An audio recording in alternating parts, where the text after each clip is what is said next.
He's Jim Browdy. I am Marjorie Egan. You're listening to Boston Public Radio, 89.7 GBH, broadcasting live from the Boston Public Library, streaming on Facebook.com/GBH News and YouTube.com/GBH News. A little programming note. Please. On Friday, December 8th, we're going to be joined by the General Manager of the MBTA, Philip Eng, for a session of Ask the General Manager. I bet you've got lots of questions about the guy who runs the T. That's going to be 11 to 12. And on December 12th, Ask the AG with Andrea Campbell. That will be here at the Boston Public Library. Hi, Jim. Hey there, Marjorie. How are you? Can I also make I don't know if it's an announcement, a shout-out kind of thing? Yep. A couple of months ago, we did an auction, Marjorie and I, for an organization we love, Silent Spring Institute, which deals with chemicals, dangerous chemicals, and everyday products you have in your home. The link to breast cancer. Yeah. We did an auction, and one of the auction items was a potato latke cooking class for 10, right, plus Marjorie and me at Mamala's, the great delicatessen in Brookline and Cambridge, whatever. And the thing was last night at Mamala's. It was really fun. It was great. I don't think the donors want us to mention their names, so thanks to them for their generous contribution. And as you know, I always dread those things, and it was huge fun. The two Rachels. And making latkes. And they were the best latkes I've ever had in my whole life. Since you brought it up, I wasn't going to bring this up. Marjorie and I worked together as a team, and if you had to rate my latkes versus yours, what would you say? Be honest. I would say yours were better, Jim. They were mine. They were very nicely shaped. And it was not just because I was bar mitzvahed at a certain stage. It's because I was just better at it than Marjorie was. But thanks to everybody involved. It was huge fun and for a great cause. In any case, during the pandemic, the city of Chelsea launched the largest universal basic income experiment in the nation at the time. They were giving $400 a month to eligible residents on debit cards. If I remember correctly, part of the money was private Shaw Family Foundation and part public funds. Researchers at Harvard tracked the spending, found it went overwhelmingly to food, 75% of the money. A third of all the money, this is incredible, spent at one grocery store, Chelsea Market Basket alone, which is great. In the intervening years, Cambridge, Somerville, Worcester have awarded funds to pilot similar guaranteed income program for their neediest residents, and Boston might be next. The city council met last night to discuss the idea. It was floated by Councillor Kendra Lara, and Mayor Michelle Wu said she supports the concept, but she wants to make sure Boston's version would be not just one that applies to, several hundred or even 1,000 families in a pilot, but beyond. There are about 120,000 people in Boston who live in poverty. That's about 18%. That's a huge number. That's almost huge. That's what, a fifth of the city practically? It is a fifth of the city. Lara's proposal calls for 1,000 families under the pilot to get $7,600 a year. That's obviously $7.6 million. But to cover all 120,000 people living in poverty in the city, it would cost $912 million, which is almost a quarter of the city's budget. We want to know what you think in general. We know this works. We'll discuss that. Is it just a matter of political will? Would you like to see your city or town or your region engage in some sort of guaranteed income program like this? The number is 877-301-8970. We've talked about the reports from places like Chelsea. Larger percentage of money spent on food. Yep. Food insecurity declines. Financial and other stress declines. And other than programs... people keep working. And that's a huge thing, because the BS from the right is they're going to... Right, because all of a sudden they're wealthy because they get $400 or $1,000 a month. And it also it respects the independence of a family rather than a targeted grant where you have to spend it on a particular thing. Basically, the government saying, we don't trust you to do the responsible thing for your family. Here, these programs do, and all the research suggests that unlike what the right would like you to think, it's not all lottery tickets and alcohol, it's things that matter to their family. So we want to know, again, if you think this is a good idea that, subject to finances, obviously, you'd like to see your community engage. Well, here's the thing. We talk endlessly about there's no affordable housing around here, and we're all going to fix it, but we certainly aren't fixing it right at the moment, and it's going to be a while, even if we started building all this stuff today before we had it. So what are you supposed to do? People call all the time. They're rent that was $2,000, now it's $2,800. Landlords raised it by $800. A woman, Maureen was her name, called Yes. the governor yesterday to say exactly that. I mean, this could be a big help to people that are really living at the poverty level if they are not able to get into housing. And a lot of people can't get into housing because there's not enough of it to get a little bit more money to pay their rent. Okay, so you and I agree. The city's budget is roughly $4 billion. I looked it up before the show. $4.25 billion. This would cost almost $1 billion. Right. So I mean, well, right. Well, there are a lot of places they could get it. Well, what would that be? Well, they could start by the payment in lieu of taxes scam that's great. That's a going great on point. Explain what that is for people who don't know. Colleges and universities around here, they don't Hospitals. They don't pay taxes. There's an awful lot of not taxed property in Boston. So all these places, BU, Northeastern, all these schools, all these hospitals, you're correct, are supposed to have a payment to the city in lieu of taxes. But they're nonprofits Almost in theory. None of them pay their. I think roughly Northeastern, 50% of the property in Boston. I'm so glad you brought this up. Roughly 50% of the property in Boston is exempt from property taxation. You know what that means? It means those of you who live here who are not exempt from property taxation are subsidizing. pay even more Yep. and are subsidizing a college that's selling a stereo for $3,000 in the school bookstore or something. Yeah, I mean, I think that would be one place to start. And I don't know enough about the budget to know other places, but I think the issue is... I think we should analyze the budget. We have a fifth of the people here living in poverty. 1 in 3 children are living in poverty. This gets to one of my favorite topics. It's not the topic for today, but if we went after these fathers, and the fathers had to pay some money, we wouldn't have so many women and children. Well, can I bring up poverty. another topic? What? The self-serving, nauseating Kirsten Sinema and Joe Manchin, had they not stopped it, that earned income credit that had lifted 50% of kids out of poverty in a year in the United States would still be the law in the United States. Well, I think it would be a good idea for us to go after the deadbeat dads who are not paying what they should be for these kids. That would make a huge difference because that is one of the major causes of poverty. You're like a fiscal expert today. Well, there are just a couple of things that we could be doing to make a difference. And I guess we could raise the parking meter fees. 877-301-8970. What do you think about guaranteed income programs, universal basic income? What was the name of the guy who ran for president in the last election cycle? I don't remember. From New York City, his whole campaign was guaranteed income. Yep, that's right. He was going to give everybody $1,000 Yeah, $1,000, yeah. No questions asked. He did well, I think. He didn't do very well. He was going to run for mayor of New York City. Was he elected mayor of New York City? That didn't go think well. He won that didn't go either. But the thing is, things have become totally unaffordable. You can't afford a place to live in Boston unless you're making big money, and you can't afford food. And so tax all the colleges and hospitals and go after the deadbeat dads. Then you can fund the whole thing. I like it. Bernadette, you're in a car. You're first. Andrew Yang, thank you very much, Ethan. That, of course, is the guy who knows what he is doing now. Bernadette, welcome. How quickly we forget. How quickly we did forget. Hi, Bernadette. Hi, good morning. And to you. I guess I just really have a question, and I know you were just sort of getting at it.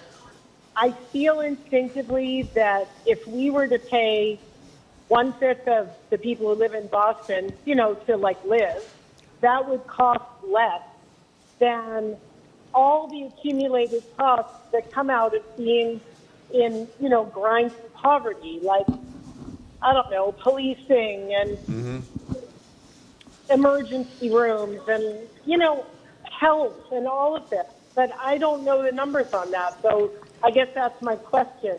But I hope that the program works because I think you could cut out a lot of bureaucracy and just let people breathe better and live. By the way, I don't have the data in front of me, but I have read a lot of things that make total sense. Your point, that obviously that kind of a grant, in the case of the proposal for Boston, $12,000 a year, while it's not going to make you rich, it's going to offset some other needs you may have. And also be good for the city's economy. So we'll check into that, Bernadette. Maybe not by the end of this discussion, but soon. But it's a wonderful point you made, and thank you for making it. 877-301-8970. There was a woman in Cambridge that was profiled in one of these stories, marketplace.org, that talked about how she's a single mom with 2 kids. Of course, the deadbeat dad is probably not contributing. We don't know that she works we don't know. Yep. She works 2 jobs at 2 different nonprofits, and still her income is low enough to qualify for affordable housing, which she's lucky enough to get. But she also got this extra $500 a month through the city of Cambridge, and it really changed everything for her. I mean, she was a nervous wreck. She couldn't pay her debt. She was worried about was she going to pay the heat, was she going to be able to pay for food, what was she going to do. She was able, with that extra $500 a month through this program, to build up her savings and go back to school to finish her bachelor's degree and actually take a trip out of state to visit her father and pay off her car. So it was a massive increase for her. Well, think about it. In light of the fact that Laura, the counselor, said that the average family, I think she mentioned, who would benefit from this are making it, it's almost incredible, $14,000. This would double that family's income. Obviously, there's no magic to the number. If you can't afford $900 million, giving everybody $1,000 who'd be eligible, then give everybody $400 for whatever that'd be, 300 and some million to get it started. I think Cambridge, or maybe it was Chelsea, I'm not sure, Cambridge used ARPA funds, American Rescue Plan funds. The problem is that was all one-time money. And so it seems to me that since local budgets are so tight, in addition to your brilliant ideas, private sector has got to get seriously involved in this. There's got to be a lot of philanthropy involved for this money to materialize. Here's Christina in Framingham. I sent both of my kids to preschool in Germany, a luxury experience. I can't even describe how wonderful and beautiful it was at a fraction of the cost because it is subsidized by the government. That's the other thing. I mean, part of the reason there are so many single women in poverty is because they can't afford or get into subsidized daycares, and they certainly can't afford Well, let's talk about daycares. those two kids in the United States. Yep. What would that mother have to spend on childcare here? $40,000 a year, $38,000 a year? Something like that. You know how much money you got to make to have $38,000 left over? Probably somewhere in the high 50s. So 50+% of your salary would go to just sending those two kids to childcare. Obviously, this would help. It wouldn't offset the cost totally, but it'd be a big help. Well, you hear constantly how people forget about living in Boston if you're a city employee, unless you're one of those high-paying cops, one of your favorite cops. You talk all the time about your friend Pepper Jack. He's a high earner. It's not my friend, John Danilecki. Yeah, so he's over, like, I think, 200 grand, maybe close to 300 grand in those things they do every year, the highest paid cops. So unless you're one of those really high-paid cops, firefighters, people that work at City Hall, they can't afford to live in Boston. Yeah. I mean, it's just insane. So this is, if you are Well, I don't think a firefighter is not going to qualify for this. These are really the poorest of the poor. No, but I'm saying that middle-class income, so-called Right. middle-class Even incomes, they can't afford it. aren't enough to afford to live in Boston anymore, never mind the surrounding suburbs. Do you So- think the people could, I'd love to see polling on this. We should have asked for it this morning. My sense is that this is not something the average constituent would be wild about. Do you think I'm wrong about that? No, I think everybody would, probably 10% of people would like this and 90% of people would think it was a They would say, I'm giveaway. suffering too. Yeah. I'm not a poor person. We have a Why lot am of I people not getting complaining, something? small businesses. What are they saying? Here's one. I think you are communists and we're going to ruin this country. Well, you know, in terms of small businesses, you didn't read one of those. Yeah. You know where all this money goes for the most part? Well, Market Basket, I guess, is not a small business, but to small local businesses. People are going to spend this money. They're not going to have enough money to save, so it's good for that too, no? That's a very good point, too. Thank you. 877-301-8970 is the number. Charles in Wilmington, thank you for calling. Hello, Charles. Hey, can you hear me? Yep. Great. Yeah, so I was just thinking, if we made this more of like a general, voluntary, almost charitable donation on the general taxpayer's part, we could give it, some sort of tax deduction. And that might get more of the general population great on idea. board. That's a great idea. That's a great idea. Yeah. So the government would, let's assume you gave $100, the government would, a state government would subsidize a small percentage of it through a tax deduction. That is actually brilliant. What do you think about the concept beyond the funding, Charles, in Wilmington? Well, I'm in the medical profession, and everything that I do is very research-driven. So if you can show me the research and show that it has a positive impact on a community, then I'll get behind it. Well, can I make a suggestion, which you'd look at that I was quoting from before? I don't know, was it the Rappaport Center? I'm not sure what at Harvard. If you Google Harvard and Chelsea and guaranteed income, you'll see the pretty carefully done, very carefully done analysis after the fact at Harvard of what went on in Chelsea. And I think Rappaport Center, thank you very much whoever just told me that. And it got all A's. So Because people the were answer is you spending- should check that out. They were not out buying lottery tickets. They were spending, I mean, sure, maybe there were a few lottery tickets bought, but the vast majority of the money was spent on food and rent. Essentials. Yeah, essentials. So, because people can't afford the essentials. 877-301-8970 A is the fifth number. of Boston is living out I of know, the is that poverty incredible? level. What are there, 600,000 people in Yeah, Boston? roughly. I think a little bit more now. I Yeah. think it's close to 700,000. Want to take a break? Okay, we're going to take a break. Sure we are. We're talking about Jim's communist idea as our listener. You know, by the way, can I tell you something? I know you mean texters that are as a saying. joke. I am so offended when someone, that is like so 50 years ago. This, I don't mean what you said, you were joking. Well, that it's- texter, this Well, it's communist also- idea, really? the- Are you getting communism is Social Security? owning- Excuse me. Are they getting Social Security when they retire, or are they not getting Social That's Security? another communist idea. Jim. Exactly. But they seem to be forgetting that it's owning the means of production kind of thing, like socialism, communism. Yeah. The government owns the market, as it were. That is not what this is. I support talking Groucho about. Marx, not Karl Marx. Let me make that clear to that person. We're talking about guaranteed basic income. It's an idea being considered in Boston by Mayor Wu and by some on the city council. They've already done it in Cambridge, at least temporarily, and in Chelsea as well, and they got surprising results. You're listening to Boston Public Radio, broadcasting live from the Boston Public Library, streaming at youtube.com/GBH News and facebook.com/GBH News.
Welcome back to Boston Public Radio. Jim Browdy and Marjorie Egan. We're live from the library, streaming at facebook.com/GBH News, youtube.com/GBH News. If you're just tuning in, we're talking about universal basic income, guaranteed income programs.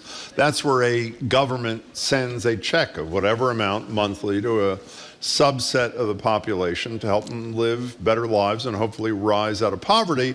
Boston is in the early stages of considering it. We want to know if you would consider it for your city or town. 877-301-8970. Let me just read from a Commonwealth magazine story off the Chelsea experiment. They quote the executive director of the Shaw Family Foundation. Jill Shaw has been on the show. One of the architects of the Chelsea pilot. Some universal basic income pilots across the country target specific populations, such as people who just left incarceration or single mothers. For example, if Boston, this is the director of the Shaw Family Foundation saying this is something that could be considered. If Boston school officials believe all children should get more academic support, but there aren't enough tutors in the school system, officials could offer the money directly to those families so they could afford tutors should they choose to spend the money. So the point is you can be really creative. And I know that Mayor Wu doesn't want, I assume her position is I don't want to just do a pilot program and raise expectations and then have it end, but maybe it could be a more targeted program that helps people who have specific needs. It sure as hell is worth a try in my estimation. Here is Will from Worcester. We need to do three things: enact statewide rent control, enact statewide universal basic income, and, most importantly, eat the rich. Well, I mean, we're actually taxing the rich more than we used to, thanks to the, I know they'd like to call it the Fair Share Amendment, the millionaires tax that the voters approved last November. Richard in Brookline, thank you for calling. Hey, Richard. Hi. Hi.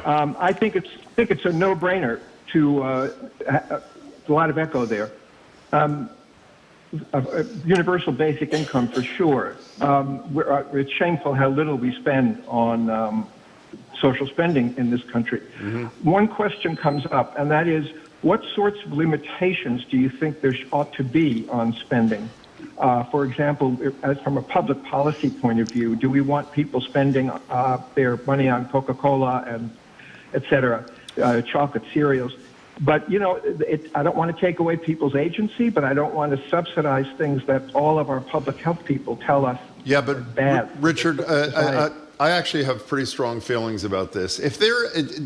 My attitude is we've got to show respect to people who happen to be poor, most of them through no fault of their own. If there was research, and there is not, if there was research that suggested that people who are getting these grants or these Universal Basic Income Program grants are spending money frivolously, as Marjorie said, on lottery tickets or on totally unhealthy food, then maybe it's worth a debate. But all the research I've seen, I've read everything, I've read a lot of it, suggests that all the spending is directed at essentials, things that really matter to their families and their kids. So I guess my answer to your question is I wouldn't put restrictions on it until research, if ever, suggests that the money is being spent in a way that's inimical to the interests of the general public, you know? Yeah, I guess so. I mean, I know, I hear what you're saying. I don't think it's frivolous. I don't want to, call this frivolous spending. I think people who have less money need more calories for the same dollars. They spend on things that keep them full for less money. Yeah. It's a poverty thing. It's not a frivolity Yeah, thing. but I hear you, but I don't want to go to the store. I go to Market Basket too. I don't want to go, and I have the total freedom because I make a very decent salary to buy unhealthy foods, and the person next to me doesn't have the freedom to exercise his or her best judgment for their family because their check is coming from the government and my check is coming from a nonprofit like GBH. So I hear your arguments and I'm not dismissing them. It's something that I'm not comfortable with, but I bet you're not alone. Richard, thanks for calling and making your point, though. We appreciate it. 877-301-8097. You know, what Richard said is not a point that's an outlier. There are a lot of people who support the program who think there should be some restrictions on what you can spend money on. Remember, about 10 years ago, there was a big fight about this woman that refused to sell a whoopie pie to a mother who had food stamps. And at one of those... In Massachusetts. Yeah. And do you remember which one of our co-hosts, who, while politically different from us, we both were very fond of, the next day either went there or did his radio show from that place? Michael Graham. He did? He did the next day. He was probably on the side. It was such a Michael Graham. He was on the side of the whoopie pie denier, wasn't he? Totally. That's my point. He went to celebrate her. He agreed with her point. And he did it by going down there and doing his work. Now, there's a lot of research that talks about younger people fed up with capitalism because they think it doesn't work for them. Yeah. Well, I don't know, this person is young, but here's a defender of communism. Communism is actually good. You've all been poisoned against it. No one can afford anything around here because capitalism is and has been failing for everyone except the elite. I mean, lots of people think capitalism is not doing a very good job because it's not regulated I don't enough. think most people who are upset with capitalism are suggesting that communism is. I think the person should do a little research before they send their... Well, there's Bernie. He's a democratic socialist, right? A lot of people like his ideas. It's more regulation of capitalism, but it's not socialism, and it's certainly not communism. 877-301-8097. Let's go to Barbara and Douglas. You're next on Boston Public Radio. We're talking about guaranteed income programs. Welcome. Thanks. I wondered, as an alternative, this thought of increasing the minimum wage to create more opportunities for people to work full time and support themselves. And I like it because it empowers the earner and it more directly puts the burden on employers to carry the cost to support their workforce in earning a living wage. Well, I would guess, why are they mutually exclusive? I don't think you can, if you earn, what is the minimum wage now in Massachusetts? I think it's either 15 or approaching 15. It's not enough, Barbara. No, she's saying it should be higher. Exactly. So that's what her point is. That's the way to deal with this, she says. I don't even think if you made $30, you have to make $40 an hour right now in Boston to afford a one-bedroom apartment. Yeah, but I don't want to speak for Barbara, but I assume you're saying if you're going to spend, I'm making up a number, $100 million on a guaranteed income program, would it be better to spend that money to raise the minimum wage or some such thing? Is that where you're going? I mean, the difference and I is would also that would add be a that private. the Your greatest- idea is a private sector idea, as opposed to the thing we're talking about, which is at least primarily a government funded thing. It is using the free economy to shift more burden onto corporations to pay wages that allow the population in general, especially in the low earner end, to support themselves. You know, you reminded me of one of my favorite and least favorite topics, and thank you for the call, Barbara. Marjorie, remember we've done shows on this when we learned about it a couple of years ago, that some of the fast food places pay such horrible wages that who is paying for the health insurance and other things of some of these fast food employees? Taxpayers through the Taxpayers government. are, exactly. The people that are working Food for those stamps, places. health care, exactly. et Affordable cetera. housing, that kind of Right. thing. So we're Yeah. subsidizing these like multi-billion. McDonald's. Exactly. I know. Yeah. It's really bizarre. Rama from Marlborough, thank you for calling. Hey there. Hello. Hello. Good. Hi. Yeah, so yes, and Jim, you just made a great point. I did? About the, yeah, I forget what it was, but I don't know what it was either, but thanks. but Go ahead. yeah, and I think a lot of us during the pandemic got, we get our checks, we had unemployment because we get laid off from our jobs, all the jobs closed, myself included, middle income-ish. I don't remember spending any of that money on anything lavish. I did have a car that got totaled, so I bought a used car. But other than that, I didn't go on lavish vacations. I just spent it on essentials. So now the research is showing that people are spending it on essentials. I say, let's bring those kind of programs to the fore. Also, I'm so glad you called, beyond saying something nice about me, even though we have no idea what either of us are talking about. The point you made about those checks, and thank you very much for your call. Marty, did anybody say when those extra unemployment checks were coming out during COVID, did any of the conservatives or right-wingers in Congress say, well, wait a second, we better make sure what those unemployed workers are doing with their checks. They can't spend them on frivolous things. No. Middle class is fine, but when it comes to poor people, they're obviously not smart enough or caring enough, according to these people, to make the right choices for their family. It is so horribly discriminatory. Also, as many of the texters pointed out, if you are in poverty, you may likely live in a food desert where there's not enough supermarkets near you, and you don't have a car, and you can't get there, and you might want to take the MBTA, but that's a little difficult in a lot of situations because you may have to get there faster with the stroller and the baby than you could get there on the T. Can we squeeze one more in? Because this guy says he actually runs a guaranteed income program. Joe in in Manchester. Thank you for your call. What's up? You bet. Thank you for taking my call. Thank you. I run a program called Family Health Project. We started it 2 years ago. We started it very quietly. We wanted to make sure it would work and that we could operate it well. We have 2 pilots running, one in Lynn, Massachusetts, and one in Roxbury. We do this in coordination with a federally qualified health center, which is where the referrals come from. It's purely focused on new moms living in deep poverty. And believe it or not, deep poverty in Boston, Massachusetts is at epidemic levels. And I can tell you from our experience, the poor folks that we deal with have one overriding problem. They don't have enough money. They have plenty of smarts, plenty of motivation, plenty of commitment. They just lack a little bit of money. All we do is deliver by debit card $400 a month for each of 36 months after the baby's birth. And it works beautifully. Wow. Who's fine? Joe, where's the money come from? Condition. Where's the money from? Money comes from individuals largely. We have a bunch of very generous philanthropists who saw this idea as something very simple.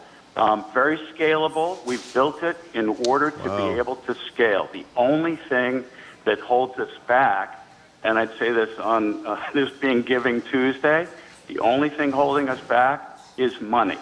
We've got the operation down. We've designed it to scale. We believe we hit a perfect place.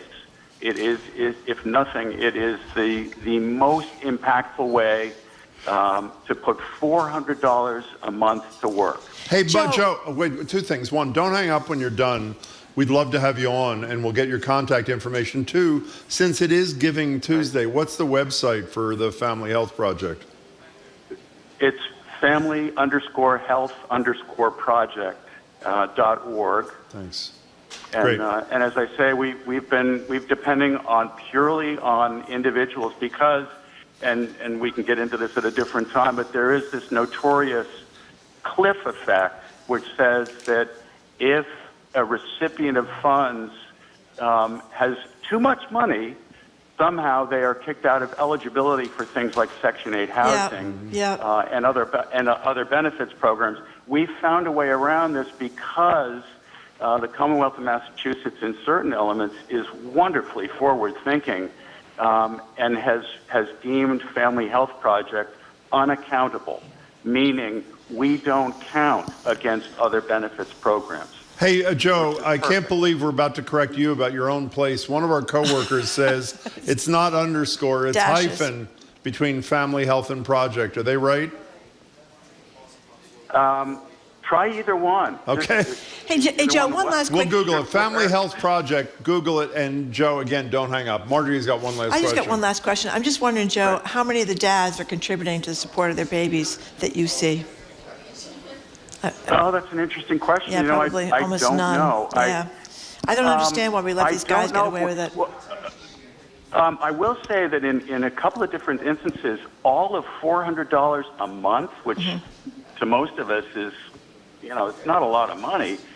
To some of us, it is a lot of money, and to certain recipients in our group of 30, it's enabled a few to move out of very tenuous and potentially violent domestic situations. We know that in a couple of instances. So, dads, I don't know. I'm going to find out though, Marjorie, because that's a really Massachusetts does a better job than a lot of other states that we don't do nearly enough. Joe, please don't hang up. We're going to get your contact info. We'd love to talk to you more. Thank you for your call. Terrific. Thank you. Family Health Project, if you want to check it out. We just got some texters who said they're going to donate because it's Giving Tuesday today. That'd be a good place to donate. Okay, coming up next, we're going to talk to Trenny Casey of NBC Sports Boston, and we really can't avoid it any longer, talking about the very sorry state of the New England Patriots. How will we cope? You're listening to Boston Public Radio, 89.7 GBH. We are broadcasting live from the Boston Public Library, streaming on Facebook.com/GBH News and YouTube.com/GBH News.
Welcome back to Boston Public Radio. Jim Browdy and Marjorie. We're live from the Boston Public Library, streaming on Facebook.com/GBH News and YouTube.com/GBH News. Before we introduce our next guest, why don't we hear from the greatest tight end that ever played for the Patriots, maybe the greatest tight end ever, Rob Gronkowski, as a commentator of sorts on the state of his old team today. Well, okay. That was an excellent quote. We're joined now by Trenny Casey, anchor and reporter for NBC Sports Boston, and a BPR contributor. Hey there, Trenny. Hi, guys. Look at when you said greatest tight end, I was like, you mean Mr. Taylor Swift? That's where my head He's goes pretty good now. too. Yeah. So it is just a disaster, I guess. It's an absolute disaster. You know, we had this conversation on my show yesterday about whether or not the Patriots had hit rock bottom. And I said yes, because a couple of weeks ago when we got back from our honeymoon, I came back and I said, boy, I knew this was bad, but I didn't think they would lose to the lowly Commanders at home. I said, but don't worry, rock bottom is still in sight because they have the Giants on the schedule. And then they went and they lost to the Giants. And Tommy Curran, our long-standing, you know, he's been a Patriots reporter for, goodness gracious, for forever, it feels like. And he's like, oh, no, it can get worse. And I was like, how in the world can it possibly get worse? And, you know, and they have, can you believe this, guys? They still have 6 games on the schedule. We have 6 more weeks, 40 days to suffer through the end of this. Although he did say the silver lining, and I thought it was a good point made by Curran yesterday. He said the silver lining is there's no denying things need to change. Like it's not like they kind of started out slow and then got a little mediocre. And so maybe you would lull people into thinking like, okay, maybe we can do something with Mac Jones. Maybe Bill Belichick should stick around. Like it seems so clear and evident that it is time for Robert Kraft to make major changes at the quarterback position and the head coach / general manager position that I think that there are going to be we're going to have a very busy offseason. We talk about Patriots a lot. 2 things, by the way. If anybody doubted that Trenny was from the Midwest, when she said, goodness gracious, a couple of seconds ago, I think she confirmed that she is. I love that. Oh, yeah. Mm-hmm. I was like, are you watching Fargo, by the way, the new Fargo? Oh, is there a new Fargo? It started with John Hamm and Juno Temple.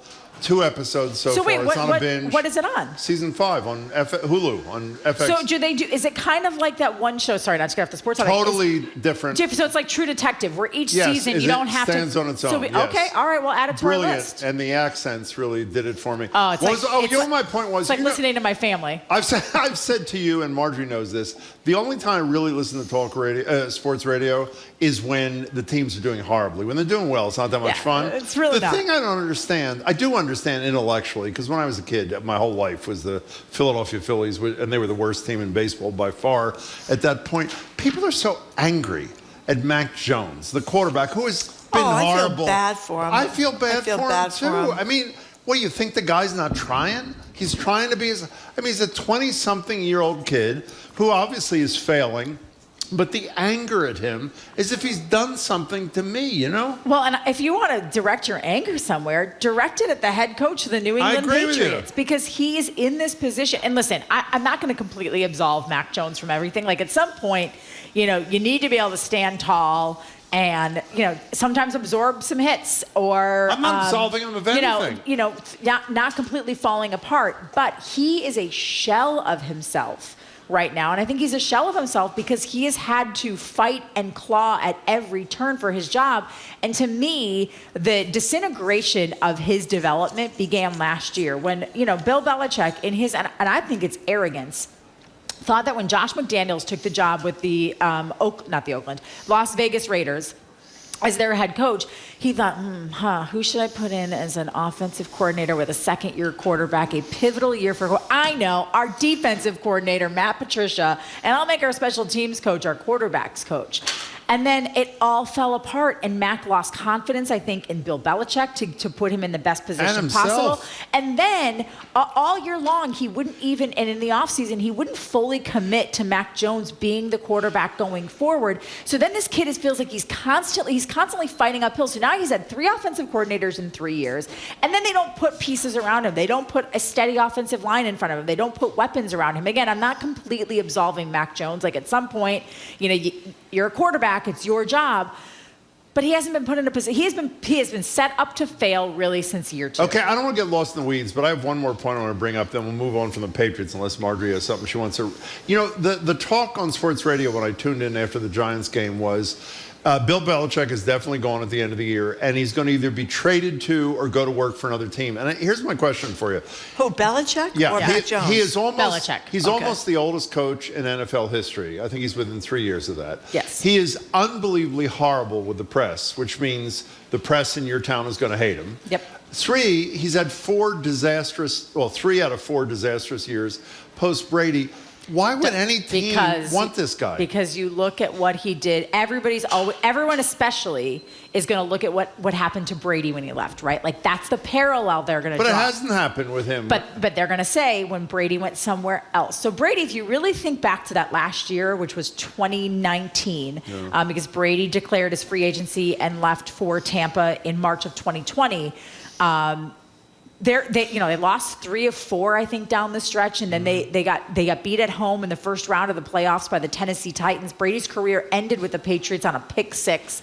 And people will look at that. And even the year before when they won the Super Bowl, the offense, I think they won that Super Bowl against the Rams, 10-3 or 14-3. Like it was some god-awful, horrible game. It was super boring.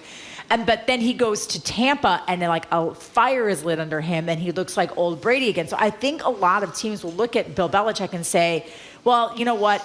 The time ran out there. He just needs a fresh start. He's a brilliant mind if he goes somewhere else. Tampa had Ron Gronkowski and Tom Brady. Yes. End of discussion. I don't get it in any case. Why don't we hear Ron Gronkowski? We missed him before. Rob Gronkowski. Yeah. Oops, I like Ron Gronkowski. Well, actually, if we don't have Rob, we'll take Ron. We'll take whoever we have. We have Rob, and we'd Here like he to is. hear him on the state of the team today. Here he is. It's very frustrating, and it's very frustrating as an ex-Patriots to watch the game. It's actually one of the first times this year I've watched a complete half of a Patriots game, and let me tell you, it's as bad as what the fans have been saying. When the former stars start trashing the team, that is really... I mean, when Teddy Bruschi called and said Bill Belichick can't be the head coach, that to me was the end of it, That right? was the first break, That was right? the first, and this is somebody who is sort of the consummate Patriot and really rarely talks poorly about the team. So it's going to be an interesting offseason. There is one thing, though, everyone to look forward to yet in this. We'll come full circle on this conversation. The Patriots play the Kansas City Chiefs on Monday night, December 17th. And boy, oh boy, right. Taylor Swift might be back at Gillette to watch her beau because she is done with her Eras tour for 2023. She does not go back on tour until early February when she goes to Japan. This may be setting a record for the length of the Taylor Swift romances. I mean, this has been going on for a she was a couple of Joe months. Alwyn, or however you say his name, for 6 years. Oh, she was? Okay. Yeah, but he was very quiet, and they kept their relationship very much under wraps. So that was a lot of people thought they might quietly, for a while there were rumors that they quietly got married. But they didn't. Do we know what happened? I don't know, but breakup? I hated Travis Kelce. I thought he was so annoying. I thought he was such you love him? I love him. He's like America's golden retriever. And my husband's so annoyed by it. He's like, you only like him because of Taylor Swift. And I was like, she turns everything to gold. That's right. That's so She moving. does. She So does. moving. In this holiday spirit. So I have a quiz for you, Trenny. Yes. What does DWB stand for? DWB. I'll give it to you. Driving while black. What does DWB stand for? Driving while white. Driving while white billionaire. Here's Jim Irsay, the owner of the Colts. That's where Bill Belichick should go. Unbelievable Here he story. is speaking, this is recently, about his 2014 DUI arrest. Listen to Irsay. I am prejudiced against because I'm a rich white billionaire. If I'm just the average guy down the block, they're not pulling me in. Of course not. Okay, by the way, Andrea Kramer, who is another Philly girl, just like I'm a Philly boy. And a fantastic reporter. Fabulous, and gave him an opportunity to basically it off. dig himself out. Explain the circumstances. So Jim Irsay, listen, Jim Irsay has been, and this is the positive side of him, he has struggled with substance abuse and addiction. And talks about it. And talks about it openly, talks about how it is a disease. He has spent millions upon millions of dollars funding mental health services and substance abuse services. So on that side, I think he's does the right thing. But in this instance, he was talking to Andrea Kramer, who's a wonderful, longtime NFL reporter. That's brilliant. And talked about how he was arrested for driving under the influence. I forget, you said the year, it was like 2014. 2014, yeah. 2015. Yep. And his excuse was, well, if they knew who I was and I'm rich, so they were trying to make an example of me. And to her credit, Andrea Kramer said, aren't you a little concerned about how that's going to come across, a rich white guy complaining about being a rich white guy? And he doubled down. It's not like he said, you know what, you're right. And I look back, I know a lot of people have it tougher than me. Keep in mind, by the way, his team, NFL teams, are 60% black. And the article that I sent Jim and Marjorie about this story, I believe, was written in The Athletic. And it was written by a black journalist who talked about how he once was driving to cover a high school football game, was going a little bit over the speed limit, but not by much, gets pulled over, 2 hands on the wheel, hands his license to the officer, and the officer says, do you know why you got pulled over? And he said, no. And he said, you weren't driving all that fast, but basically you were driving fast enough for me to be concerned with you to pull you over. And when he said, I'm sorry, I'm a young journalist, I live in Illinois, and I'm driving to Indiana to cover this high school football game, he was like, oh, okay, you're a good kid, I'll let you go. But that terrifying moment for this guy who now covers, by the way, Jim Irsay in the Colts, like, it is so unbelievably tone deaf to think that you have so much privilege. And maybe, you know what, maybe it was. Maybe the cop was like, I can't let you off because of who you are, but you shouldn't get let off anyway. Just because what? Because you're a billionaire and you can hire the most expensive lawyers? Like, this is the problem, I think, with America. It's that, like, I think he truly, honestly believes that the odds are stacked against him because, well, he's rich and he's white. And I'm supposed to feel bad for you. Yeah. It's just, it is so tone deaf and just a lack of understanding the people that you manage and the paychecks that you write and how differently so many of these young men grew up than you and how they're terrified every time Even they though get they're their car pulled superstars, over. they're driving behind the wheel of the car. Doesn't matter. Oh no, you had to pay a fine. Like, whatever fine he had to pay for getting pulled over, or whatever community service. Afford it. It's probably like me dropping $10 on the ground. Like, if it blows away, I might not chase after because whatever, it's $10. Okay, one more else can quiz grab it. before we move on. Andrea Kramer went to Friends Select School in Philadelphia. Friends School. Who else went to Friends Select? I'm going to guess Jim Browder. That would be correct. You've won both quizzes. Let's move on to another nightmare at the NCAA with gymnastics. This is, I am naive enough to think that after the Larry Nassar thing, and Larry Nassar is the guy from Michigan State who essentially assaulted, raped. Not essentially, did. He raped hundreds of girls. Convicted hundreds and hundreds of women, many of whom are prominent athletes who had the courage to testify in front of Congress. That amazing day. Yeah, Allie Raceman, Simone Biles, two incredible. of the biggest names. Wouldn't you think even somebody who does what you do, you're in the industry, that they would say, we really have to clean up our act after this? What have they done? I was shocked by this story. It was in the Washington Post recently, and it talks about how many gymnasts who had competed at a high level in private clubs and had a terrible experience, a very toxic experience with gymnastics. One, because of the Larry Nassar incident, but two, just the pressure on these young women to, not eat very much, the pressure to compete, to climb. And they thought, because college gymnastics has kind of become a phenomenon as of late. I don't know how many of you are on social media, but like a lot of times you'll see these great reels and videos of these really spunky, fun floor routines. One in particular is from this young woman from UCLA, and it's kind of pushed women's college gymnastics to the forefront of the sporting world again. And they thought, oh, look how much fun she's having. This is how I always wanted gymnastics to be. And then they join these collegiate gymnastics teams, and they are just as toxic, if not worse, than what they experienced at the private club level. And keep in mind, the private club level, while I think governed by Safe Sport and loosely by like a U.S. Olympic Committee. Mm-hmm. It's certainly not the governing body that the NCAA is. And these women talk about, again, eating disorders, being weighed in front of everyone. And the thinner they get, the coach is saying, oh, keep doing what you're doing. You look great. Being bemoaned for, not being able to compete because of mental health issues, body shaming, pushing them to miss classes and pushing them to compete at the highest level, even at the sacrifice of being around their family and their friends, being publicly berated if they don't perform up to standards. I just don't understand. And, Jim, you harp on this all the time, that you shouldn't let men coach women. But in this article, it's not all men. It's That's women. Exactly what I was looking for. Yeah. It's female coaches saying to these young women, you're not thin enough, your hair isn't right, you aren't good enough to be in here, you should be lucky to be, like the verbal abuse that these women are enduring. And so they quit. A lot of them just end up quitting.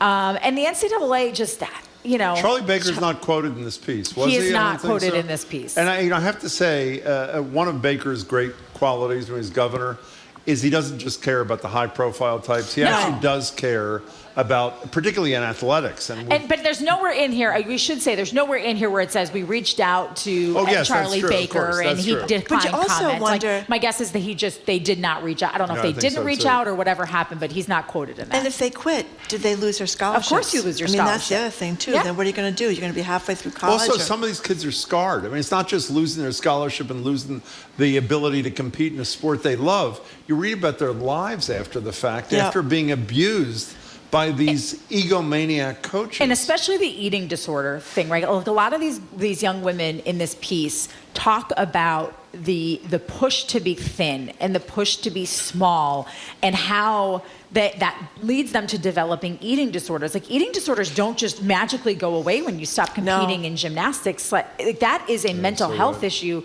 that can kill you. And it oftentimes stays with women through their entire lives, and sometimes, and very sadly, ends up getting, like if these women end up having children, it gets passed down from generation to generation because it's these ingrained habits that haven't been taken care of. It's just, to me, I feel for Charlie Baker because the NCAA is such a cesspool and such a mess at every level. I don't know how you fix it. Well, also, you don't have that much authority because the individual conferences, the individual schools. And there's so much money involved. One of the things that's most troubling, and was it Harvard hockey, women's hockey here? Yes. The unwillingness of these colleges to cut loose leaders, and I use the term advisedly, when it's been proven beyond a shadow of a doubt that they're abusers because they're winning or making money. And if I hear one more time, I think it was the University of Utah, and this one was one of these stories that was one of where those they prominently say featured schools. There are a bunch of credible women, young women, who've accused this coach of abuse. But there are others who cares if other people praise him? I mean, if there's proof that there's abuse, there's abuse. Well, it's discussion. It's always that way. It's like the classic line, Harvey Weinstein didn't rape everybody. Exactly. Always I was just going to say, and listen, bullies prey on certain people, right? Like bullies know, and I think assaulters know what type of person might be more malleable to be taken advantage of. Catholic Church and the priests during the sex abuse. They targeted young, poor boys who often were in fatherless homes and needed a father figure. Kids. They pick the kids who are vulnerable and girls too. And they pick people who they feel like they can groom them and sort of take advantage of them, and they're not going to fight back. Right. And that to me is the most disgusting because they pick on, I don't want to call them the weakest just because you've experienced trauma certainly doesn't make you weak, but they pick on vulnerabilities in people, and it's really it's grotesque. And I'll say it again, they should be ashamed of themselves. If you didn't know it and you find out about it, the answer is you cut your losses right away and support the kids. That's the end of that's all there is to it. It's really, we have to get Baker on the damn show. I mean, we haven't invited him. I haven't seen him in a long time. Yeah, we need to have. I did an event with him and actually Governor Patrick. Jim did an event. Well, Project 351. That was that great thing I was talking about the other day. Not making the latkes? Jim travels in a fast. That was pretty great. Very impressive I shouldn't have said that because I knew you'd. I shouldn't. I really take that back. In any case, we should have him on the show as the president of the NCAA because I think he cares about this stuff. He does. I will say that, and again, the fact that he isn't quoted, I really want people to. I feel like they've had to reach out to him because I think this is something that would turn former Governor Baker's stomach as well. Agree, he has not to say just because you have a daughter, you care about these things, but he had a daughter who was a collegiate athlete. Yeah, he was a collegiate athlete. So he, I think, as Jim pointed out, identifies with, the average. Not the superstars, not the basketball, football exactly. guys. Yeah. Okay, we've been speaking with Trini Casey. Thank you very much, Trini Casey. She's anchor and reporter for NBC Sports Boston and a Boston Public Radio contributor. Up next, our media maven, Sue O'Connell. Does Boston have a rat problem? Apparently we do. And Elon Musk tries to make amends for his anti-Semitism. You're listening to Boston Public Radio, 89.7 GBH. We are broadcasting live from the Boston Public Library, streaming at youtube.com/GBH News and facebook.com/GBH News. We'll be right back.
He is Jim Browdy. I am Marjorie Egan. Welcome to hour number 2 of Boston Public Radio, 89.7 GBH. We are broadcasting live at the Boston Public Library, streaming on Facebook.com/GBH News and YouTube.com/GBH News. Hello again, Jim. Hello again, Marjorie. We're joined now live at the library by media maven Sue O'Connell. One of the things we like about media maven Sue O'Connell, it's 12:06. That's her segment. She was here at about 7:45 this morning. I was supposed to be at work, and I said I have to be here early. Exactly. So, Well, come on. Exactly. You did a lot of good preparation. Thank you.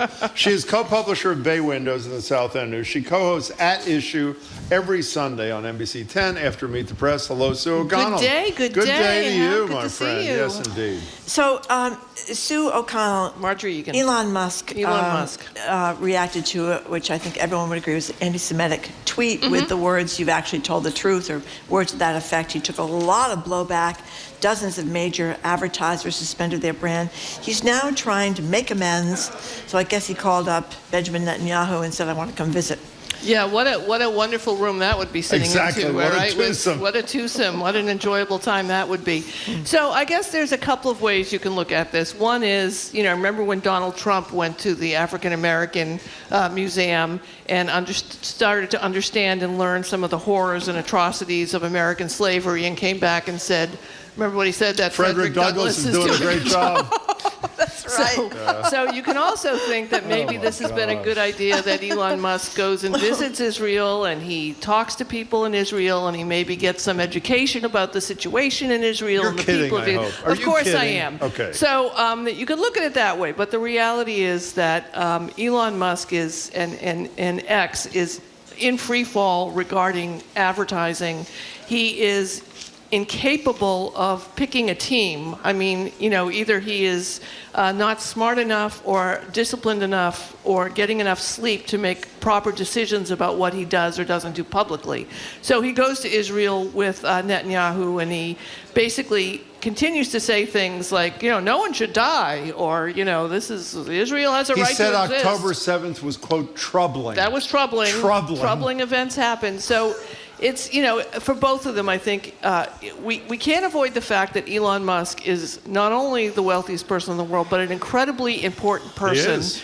When it comes not only to the good things he's done about electric cars, but also the satellite system, which is essential to many parts of the world. So there's a lot of sucking up here. Yeah. Which is scary. I mean, a lot of people have written about, do we really want this? Do we want Elon Musk to be owning these various satellites? Well, it's not just him. Do we want one person Yeah, it's not even that, it's elected him. by nobody in charge of whatever? So there's some sucking up here that's going on. Obviously, Netanyahu, who has no problem speaking his mind about a number of things, didn't call out Elon Musk publicly for what he did.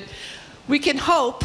I mean, I don't know if it's really going to happen, but we can hope that this has at least educated Elon Musk on the problems of a incredibly important person like himself liking tweets that are anti-Semitic, and maybe get him back on track. And also, listen, the advertising fallout is a major thing.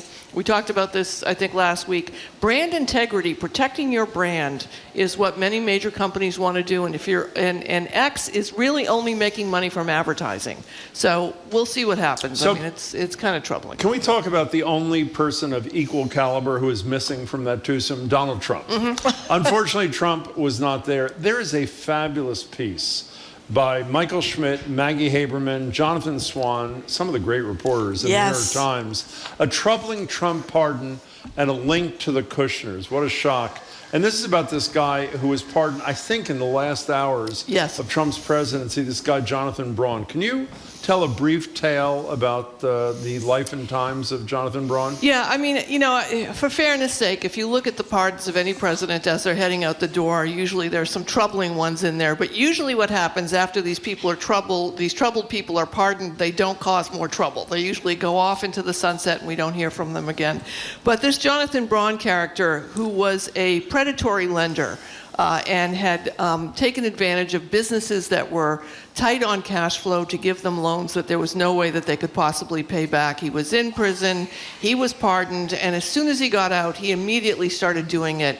After the pardon that he received from Donald Trump, immediately started doing this predatory loaning again. Yeah, so bad that a judge barred him from working in the industry in New York State, and a federal judge, acting on a complaint from the FCC, this is according to the New York Times, imposed a nationwide ban on this guy. And not only would that be bad enough, but his pardon allowed a number of federal cases that were being built against other predatory loaners to fall apart, which also leads you to wonder, it wasn't just pardoning this one guy who was a friend of your son-in-law's or a campaign donor. It basically disrupted an entire investigation that was protecting small businesses and individual people from getting predatory loans. And one of the reasons for that is because even though there have been some horrible pardons in the past, Mark Rich, for example, with Bill Clinton and others, every president, from what I understand, at least attempts to vet a potential pardon through the Justice Department. Right. Had he done that, and the nauseating Barr, who has now turned on him too after the fact,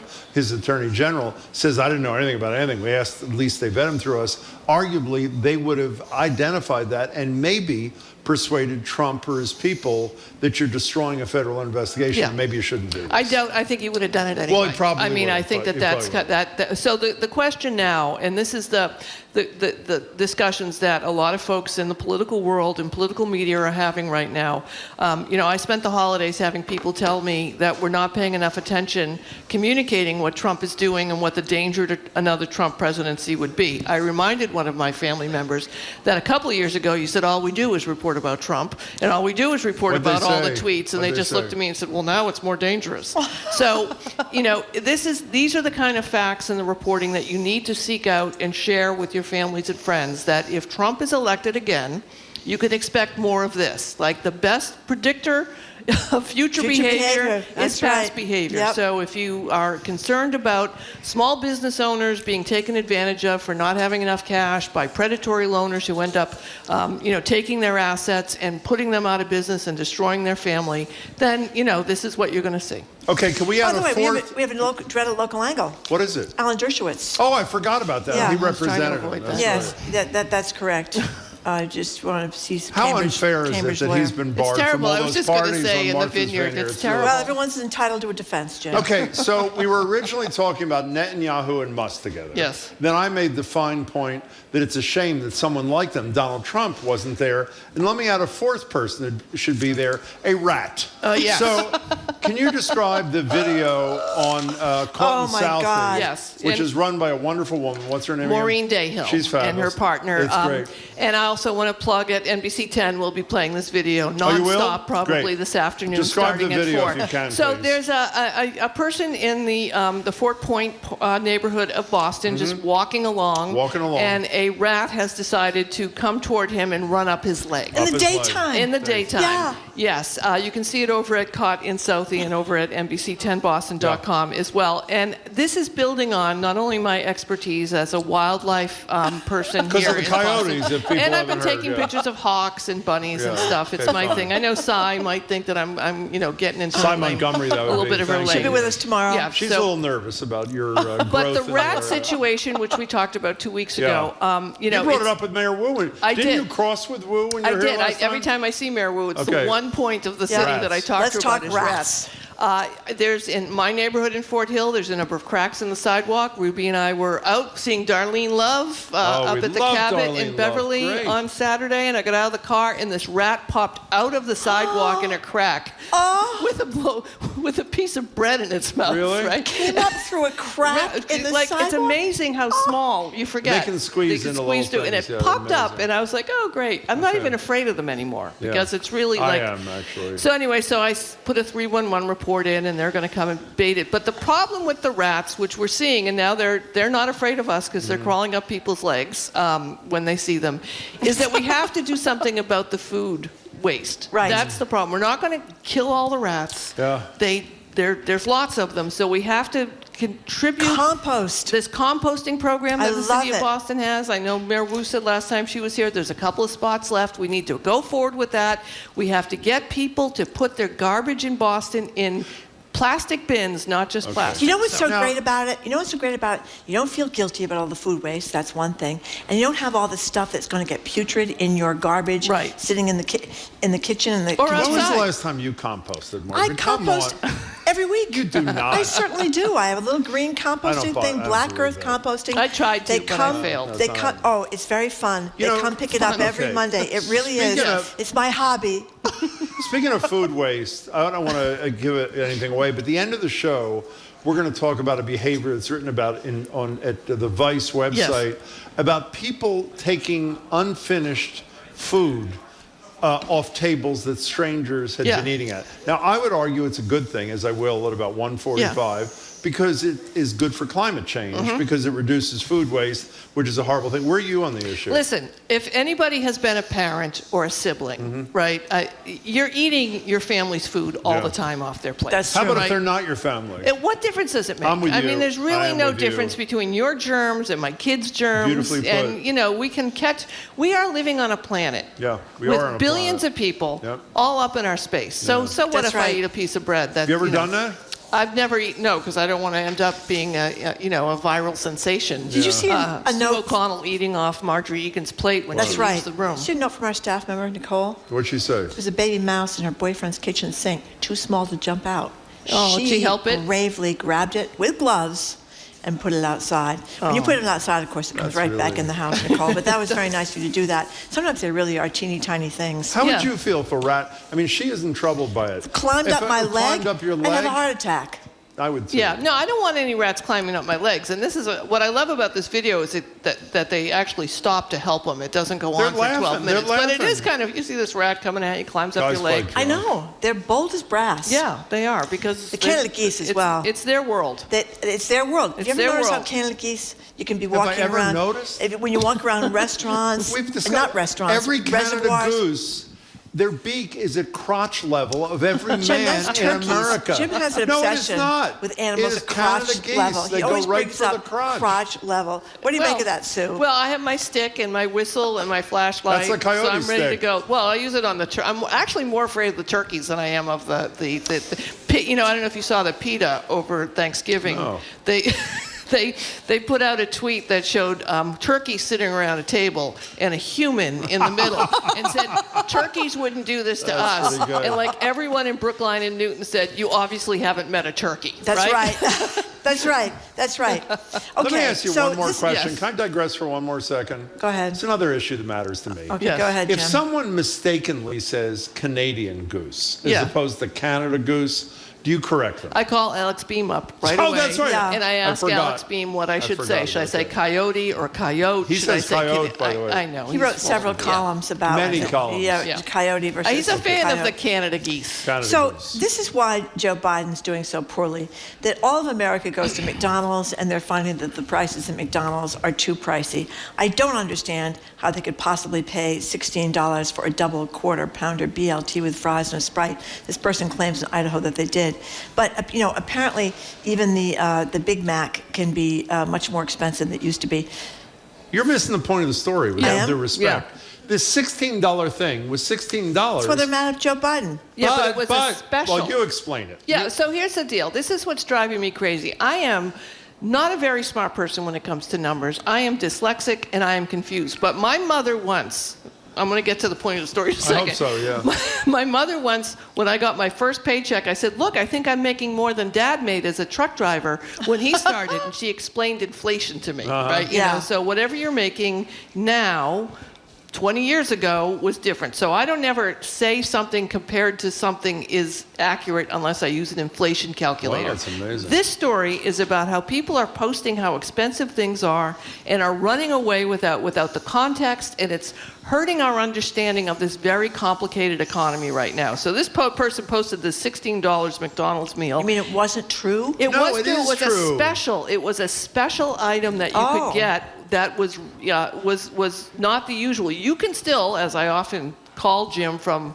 We weirdly talk when I'm in line at I know we do. McDonald's. It's I'm a very happiest bizarre then. Yeah, I thing. do. Like I I'm do in the like that. drive-through and Jim calls me and I'm like, I'm at McDonald's again. Get but me an order of fries. You can absolutely eat very cheaply at McDonald's still on a regular basis, which is part of the problem we have with our nutrition and our society. But the conservatives, the Republicans, the anti-Joe Biden people are picking up on some of these posts and putting them forward, saying the world is over, $16 to eat a Big Mac at McDonald's, when they're not giving them the context of what it is. What Okay. happened And in the exactly? story- So Wait, hold Newsmax on. and places. A double quarter pounder BLT with fries and a Sprite was $16. Am But I it was right or am I wrong? It was but a you're missing the smoky whole- double you're quarter still missing pounder the with point. so Okay, it was a all right. special. Right, Special, and okay. what the right is doing with this, because the American people, some of them, not all of them, let's be kind, are dumb as posts, are essentially convincing those people that this is the price of a Big Mac. They're like- not concerned that Big a Mac double is actually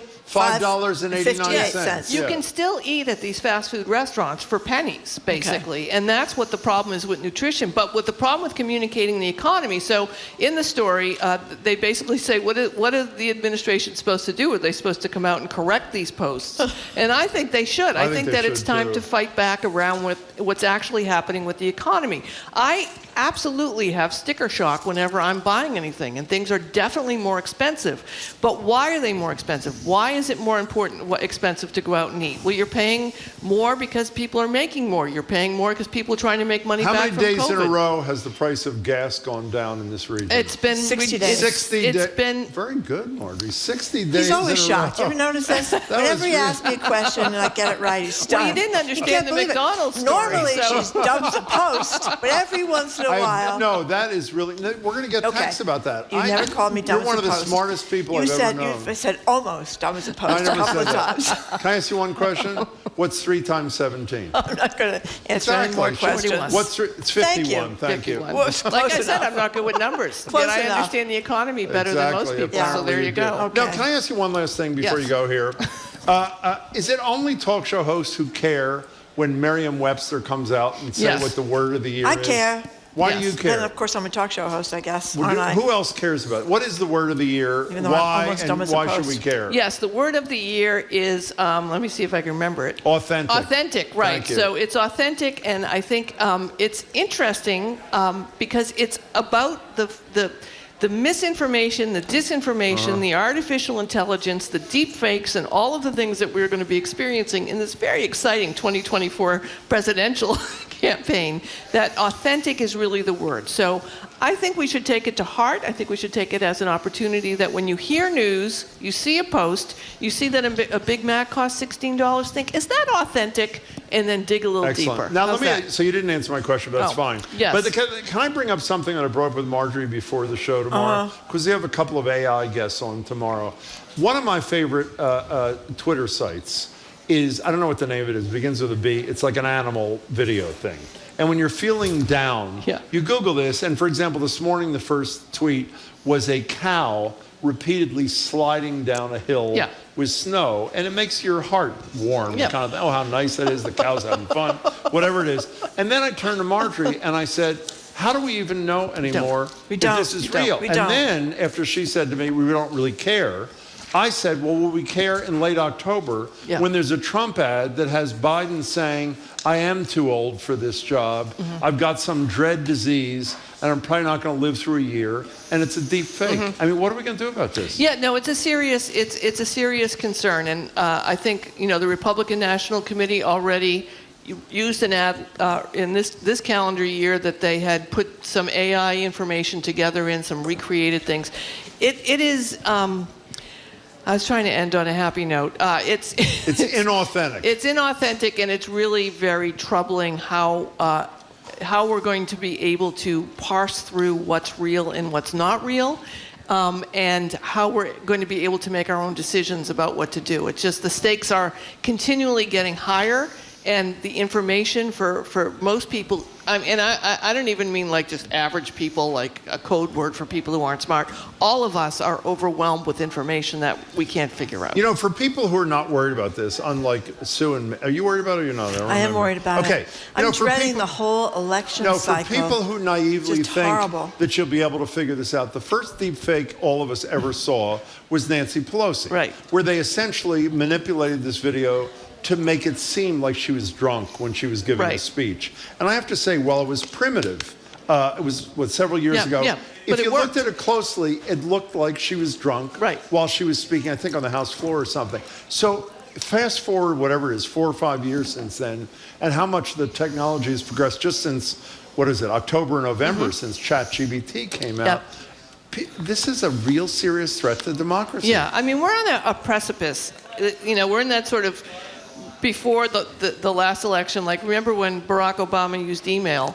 You know, you got email solicitations, messages from Barack Obama like running breakthrough. for, you know, go ask your friend to vote. And you're like, oh my God, I got an email from Barack Obama. And that changed. I thought it was from Barack Obama. To me, I thought he liked me. Yeah, he does. He does. He did, yeah. But you know, now here we are. It's just going to be incredibly difficult to tell. I think that the lawmakers, we need them to step up. We need them to require. Yeah, I know. That's why I laughed. That's why I laughed. If they could require people to label what the content is, like we have our food, what's in our food, label the content that gets posted, label how ads are made, label how everything. I mean, that I think is the only way we're going to get forward on this. I think the government's done a very good job regulating Twitter and Facebook. No question. No, but I am hopeful because if someone like the new speaker who thinks that same-sex marriage leads to you marrying your dog, if he's in charge he might be of right labeling, on that. I mean, I just want to put that out there. So, now, can I ask you one question before you leave? Do you happen to know who our next guest is? It's Keith Lockhart. Correct. Now, when you walk around town, I think Marjorie would agree. He's sitting over there somewhere. Yeah.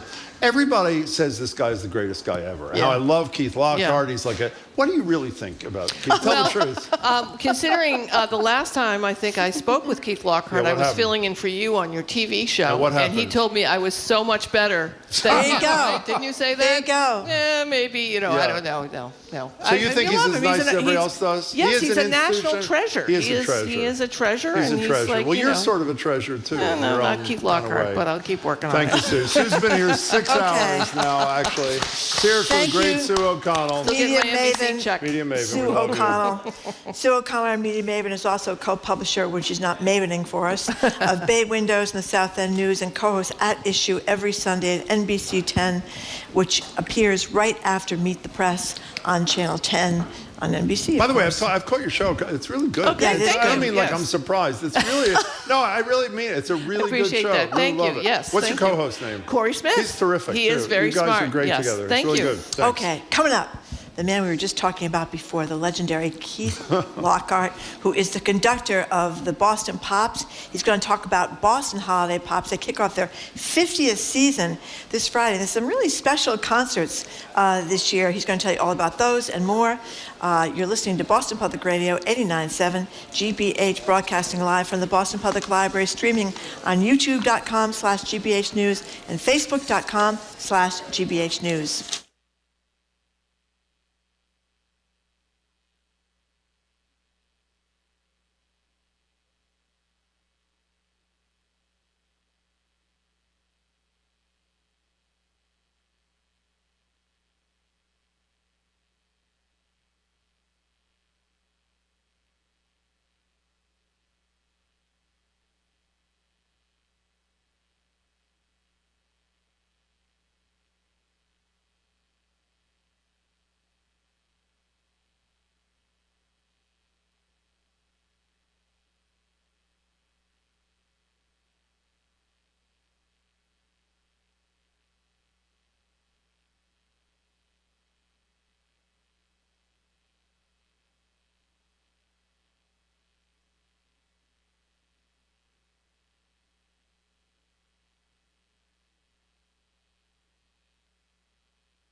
Welcome back to Boston Public Radio. We are live, Jim Browdy and Marjorie Egan, I forgot that part. Live from the Boston Public Library, streaming at facebook.com/GBH News, youtube.com/GBH News. This Friday marks the first performance in a holiday season staple around here, the Holiday Pops, celebrating their 50th anniversary. 39 performances at Symphony Hall, as well as 5 additional concerts around New England. For more information and tickets, you go to bostonpops.org. Joining us now is conductor of the Boston Pops, Keith Lockhart. Hello there, Keith. How are you? Hi, guys. So, Marjorie. It's great to see you. Wait a second. Before you ask about the pop, what do you think of Sue O'Connell? Sue O'Connell is a national treasure. National treasure. Absolutely. She heard that from all the way out in the parking lot. Media maven and national treasure. It's been fascinating. We actually, today is a day when I start at 6 and we do a lot of the drive time morning radio and that sort of thing. And so I actually had about 45 minutes to kill, and I've never been here for your show when I wasn't on it. And instead, I got to hear 2 guests. I learned a lot of things. I mean, as I always do when I listen to you, including that, and this is a weird one, that I had more in common, weirdly, with Jim Irsay than I thought that I did. Oh my God! Only in that I was pulled over by the Carmel, Indiana police before. So you were? Really? Yes, I was, and I was driving a Honda Civic, so it obviously wasn't the Billionaire part. Oh no! Usually you don't get pulled over if you're in a Honda Civic. They must have been running out of people to get that. I think they were hanging outside a restaurant parking lot, assuming that everybody who came out of the restaurant parking lot. Oh, okay. Okay. So, Keith Lockhart, I didn't know it was the 50th anniversary. Well, I was cleared, by the way. That's good. So he says. That's good. Of Chris's Pops. And tell us how it began. Well, it's funny. People think that the Pops has been doing holiday shows forever because, I mean, we all remember, there were Fiedler LPs in the 50s of Christmas music. But the truth is they never did live concerts supporting those until in the last years of Fiedler's time here in 1973. And it's funny, we talk about it being the 50th anniversary, but I believe the first year they did 3 concerts. Yeah, not many. So it's changed quite a bit. Because you do how many now? Well, in total, about 45 over the course of 24 days, but who's counting? And so tell people, other than the 39... adjusting for inflation. Other than the 39 from at Symphony Hall, what are the cities you visit? We are this year, it varies a little bit. This year we're in Providence, Worcester, Manchester, New Hampshire, Lowell, and Storrs, Connecticut, at UConn. And by the way, you're joined by our buddy Lisa Graham and the Metropolitan Chorale for a piece of this too. Yeah, she said she was going to come and heckle us today. Oh, is she here? I don't know. If she comes, she will. So can you tell us what we talked about this the other? You and I were doing. You were doing an event, and I was doing the interview. And it was great, by the way. In front of this, Jim, it was great. Well, thank you. It was really for this wonderful little arts organization in Newton the other night. And they've honored 2 people in their history, Nancy Shern from Make Way for Ducklings and so many other great things, and Keith Lockhart, and both were just spectacular. Explain what this is like for you, starting, I guess, November 30th with a special concert we'll talk about in a minute, through Christmas Eve. What is life like for Keith Lockhart? Well, I got a little preview last night. Last night we had a 3-hour rehearsal with the Tanglewood Festival Chorus, and after talking to the director and all that, I got back home a little after 11, and everybody in my house was asleep. Yeah. Emily left the light on near the door I walked through, and I came in, opened the door, gradually realized that she was totally out, and went downstairs and did another 2 hours of work and then went to bed. And that's the way it's going to be through about December 24th at 5 o'clock. How do you I'm in town, but I'm not in town. How do you prepare for, I don't mean how do you prepare the orchestra, you can talk about that. How do you prepare yourself for this? Try to have the calmest and most restful and peaceful Thanksgiving possible. Spend as much time with my kids as I can. This last couple of weeks, we've gone to movies, we've played football outside, we've done all the things that I miss about being with them over the next few weeks. And as soon as it's over, we have a very restful Christmas together, and then we're going to head up and do some skiing, which is because you're not just doing the ones at night. You do ones at 3 o'clock in the afternoon. You do the kids things at 11 o'clock in the morning. In most of the weekends, we do 3 performances a day. That's a lot. And what's weird, even stranger, is that sometimes that's 2 performances in Symphony Hall and 1 in Storrs. Oh my gosh. So get on the bus and go to the next place. Explain what, by the way, I say this every year. By the way, I sound like a complaining. It's great. No, I know you love it. It comes through. But let me say what I say to you every year when we're talking about the Christmas Pops thing. I'm usually texting Marjorie on the way saying, I know I'm going to hate this. This is not who I am. I don't like to sing. And you get in the hall. It is one of the most uplifting, wonderful, exciting things. Everybody's singing. I mean, it's even just great. wrenched your Grinch heart. It really is totally true. You can't resist. It's so great. We were asking listeners yesterday what we call a talker. You know, people call in and they give their opinions about when you should start playing Christmas music, because some people start playing it at Thanksgiving. Some people go even earlier, the radio stations, some of them in October, and the decorations are up, and they're playing the music in the stores. So the argument was that people complain about that. On the other hand, a lot of people's moods are greatly enhanced by Christmas music.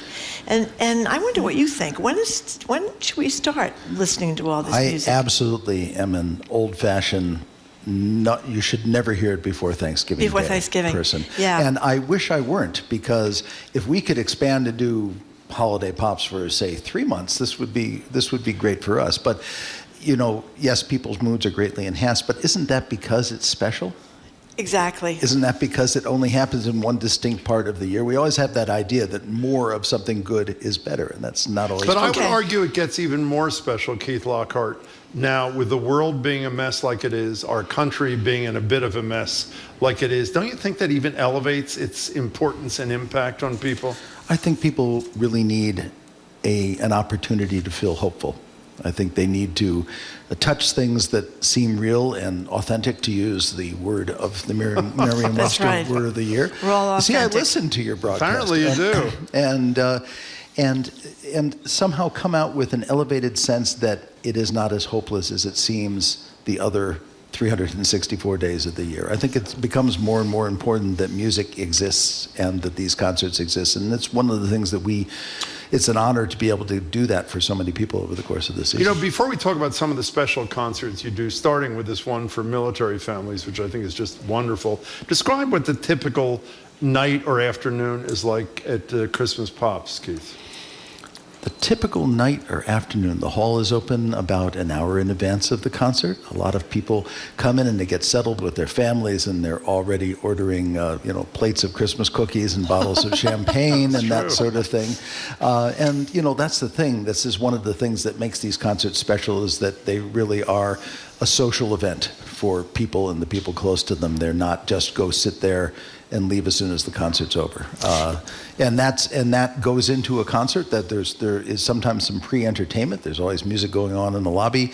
And when the concert starts, I hope people are transported for 2 hours to their happy place, wherever their happy place is, and they come out with a better feeling about themselves and the world around them, and that lasts as long as possible into the new year. You get tickets at bostonpops.org. So before we get to those concerts, I wondered yesterday when we were doing this segment, I wondered what your favorite Christmas song is to perform and your favorite one is to listen to. Well, favorite one to perform is, I always, I dissemble on that question, because then people will say, well, that one's not his favorite one. Okay, then what's your favorite, But the in personal terms of- Keith Lockhart? I would say to perform, it's the ones that the audience has the strongest response to. Obviously, we haven't been able to get away since its inception with not doing Sleigh Ride, which was written for the Boston Pops. And our modern classic is our version of the 12 Days of Christmas. Which is brilliant. Which, when I opened it up under the Pops Christmas tree, as I put it, I realized that there was the double-edged sword there, that we had actually commissioned a work of pure genius, and also that I would never get to ever stop performing it. Well, talk about that for a second, because I think what makes that so incredible is the arrangement. And tell people what the arrangement is, because I think a lot of people don't give credit to the arrangers. Well, so much of what we do at the Pops is about having bespoke arrangements made for us that take advantage of the fact that we've got one of the world's great orchestras on stage, so we can play pretty much anything. And therefore, there's a wow factor associated with the music that's written for us that you may not hear in a more conventional treatment of that particular piece. And I always thought for years we needed to have some way to do 12 Days of Christmas. 12 Days of Christmas is the 99 bottles of beer on the wall of Christmas songs. Because what do you do with it? I mean, it's a repetition song. That's what it's built for. But we talked to a brilliant Broadway arranger who's done a lot of great stuff for us at the Pops, named David Chase, who is one of the most inventive people I know. He used to run the Harvard Crocodillos, actually. I didn't know that. Day. And I said, can you do anything with this? And he said, I don't know, but I'll think about it. And he sent me a sketch, a couple of months later. I said, oh my God, you figured out what to do with this. Something that was actually genuinely funny and witty and didn't just try really too hard to be. Yeah, it's just the best thing I've ever heard. How about to listen to, though, when you sit around listening to Christmas carols? Do you have a favorite? I go more to kind of subtle, evocative sort of moments in the holiday. One of the pieces we're playing this year actually is one of my go-to Christmas pieces. It's by the English 20th century composer Ralph Vaughan Williams. It's called Fantasia on Christmas Carols. It's for baritone solo, chorus, and orchestra. And to me, that kind of distant mystery of the cold nights on Christmas Eve is kind of where it's all about for me. I guess it's my English roots are showing. There you Can go. we talk about some of the special concerts you're doing? I think it's November 30th, correct me if I'm wrong, this first of its kind concert for military families. We are, through the generosity of the Highland Street Foundation, we've finally been able to do something we've talked about for a number of years, which is to present a concert. It's kind of the preview night. It's the night before the public opening for veterans, active duty personnel, and their families. Realizing that, for all of us, we all have our challenges, but the holidays are a particularly difficult time, especially when people are deployed. It's a great chance to say thank you to some very, very special people who do a lot for us and perhaps don't get enough thanks from us. So I'm really looking forward to that. And Seth Moulton will be there. Oh, great. It should really be, I think, a very special way to start the season. And the other thing, of course, that we do that I know you're going to ask me about is the Sensory Friendly concert, which will be at 10:30 on Saturday, December 2nd. This is something we started shortly before the pandemic after a lot of years of lobbying and pushing by some very caring people within the BSO organization.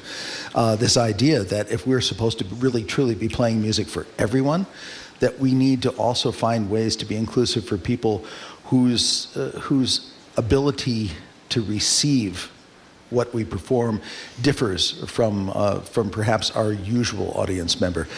So this is a concert that is designed for people across the autism spectrum, but with a number of other sensory receptive sort of disorders, and in which we talked to all doctors associated with autism and caregivers and parents and they basically gave us lots of very specific things about lighting levels and about, no explosions, that sort of thing, that are very distressing to people who, the rapid change in sensory acceptance.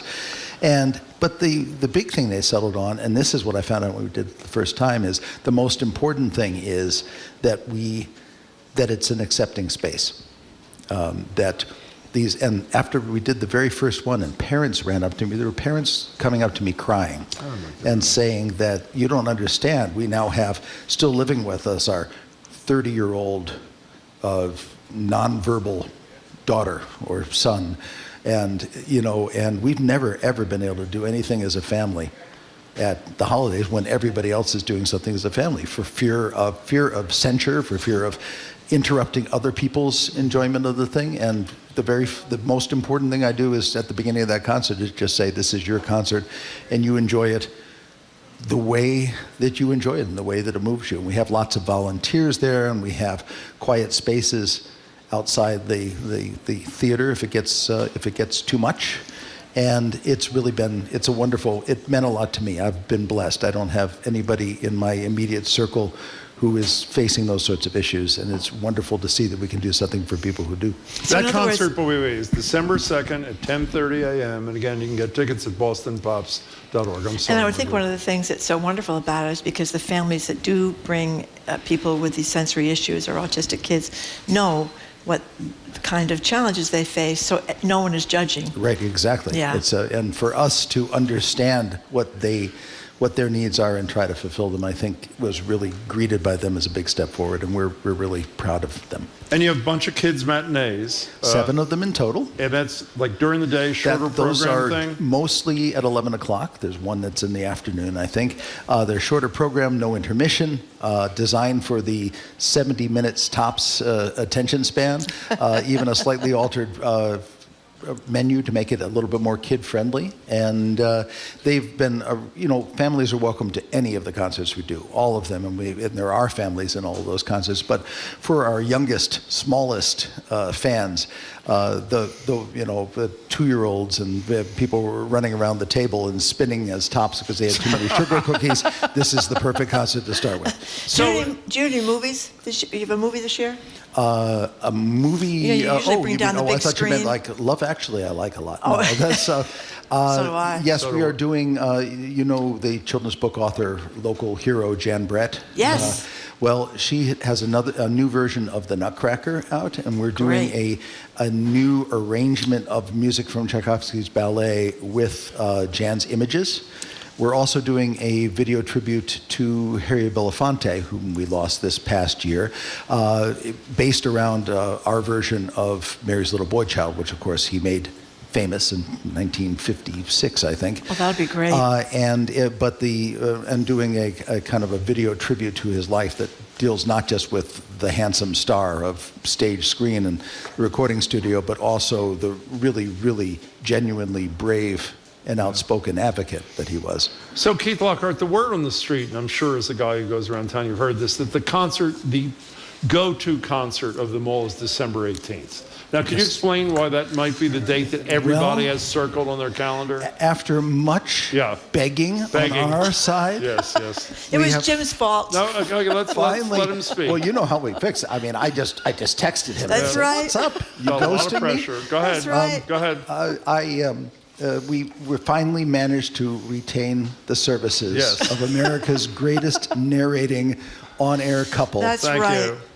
Jim Braude and Marjorie Egan. Love them. Let's hear it for Jim Yeah. Braude. And what are they going to do at this performance? They are going to narrate Clement Clark Moore's classic poem, A Visit from St. Nicholas.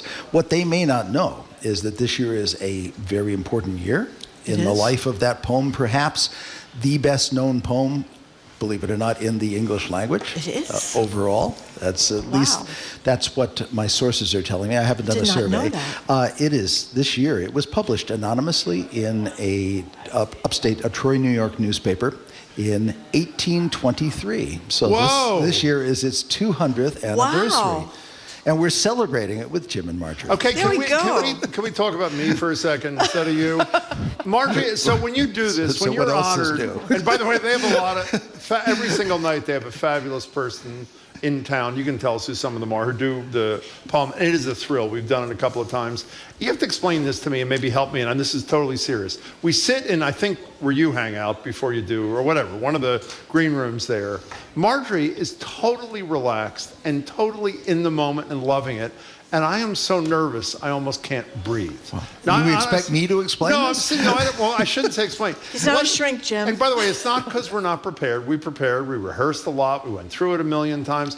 What do I do I literally, when I walk out on the stage, you walk up, you walk through the orchestra, you stand next to Keith, and she's calm as a cucumber, and I am like vibrating. What do I do? I don't know, think about that. You know, it's funny because when I first started this, and we invite, many members of the media, few as august as these two. That's right. Exactly. Of course. I believe Jared Bowen is doing it this year. No. Oh, Jared's done it a bunch of times. Wait, when are you doing it? When are you doing it? When are you doing it? Obviously, he doesn't even know. Obviously, he doesn't care very much.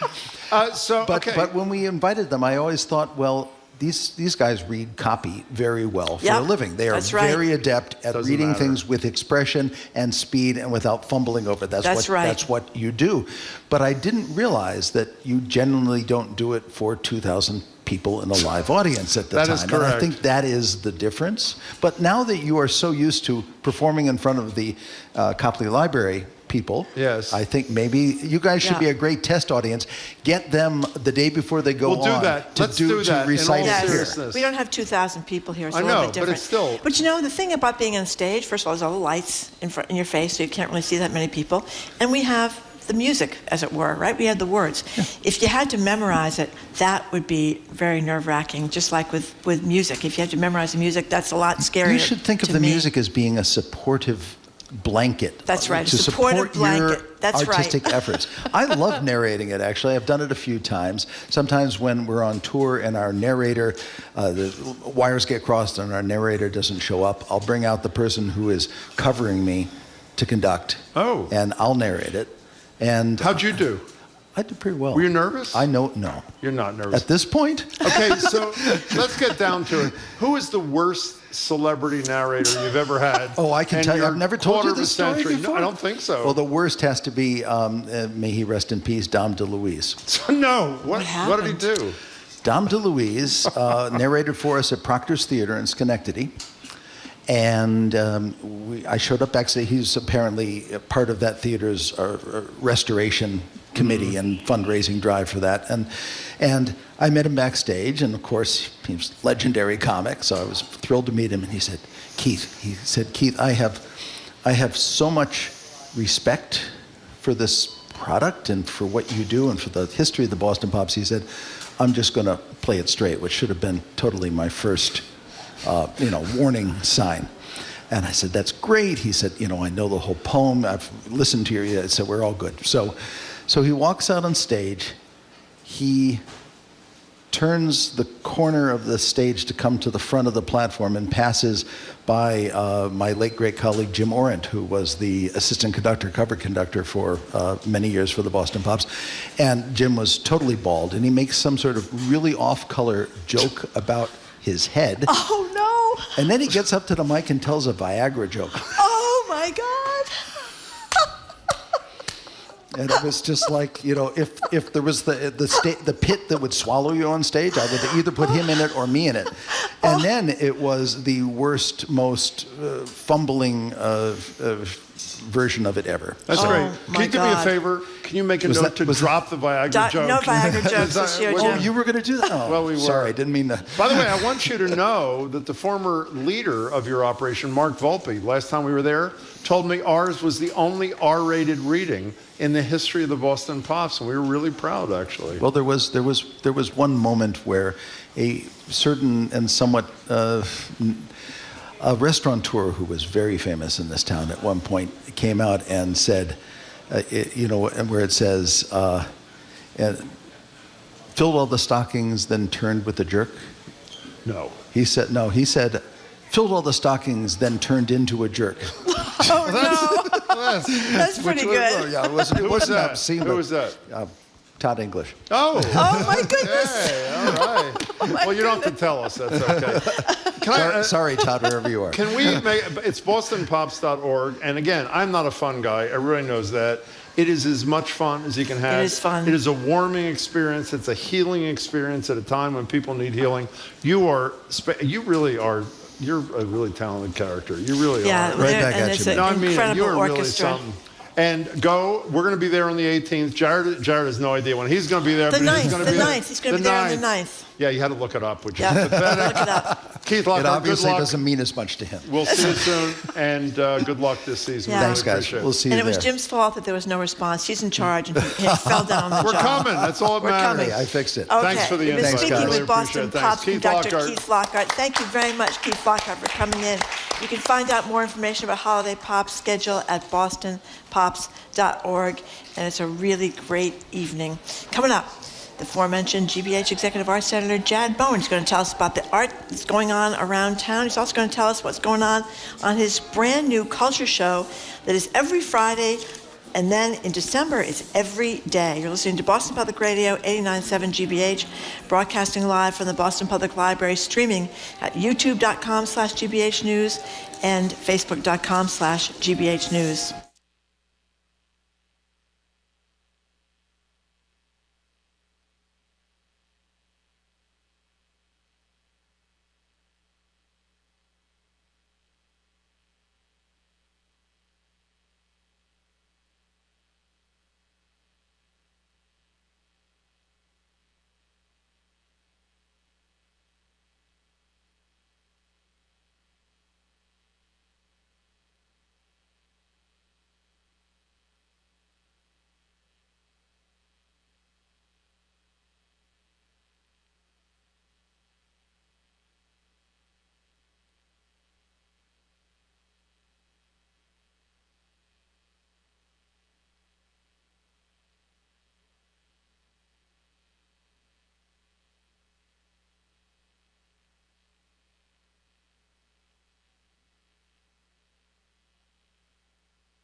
Welcome back to Boston Public Radio. Jim Browding, Marge Regan. We're live at the library, streaming at facebook.com/GBHnews, youtube.com/GBHnews. We're joined now by a guy who will be with the Boston Pops on December 9th to warm the audience up for us on December 18th.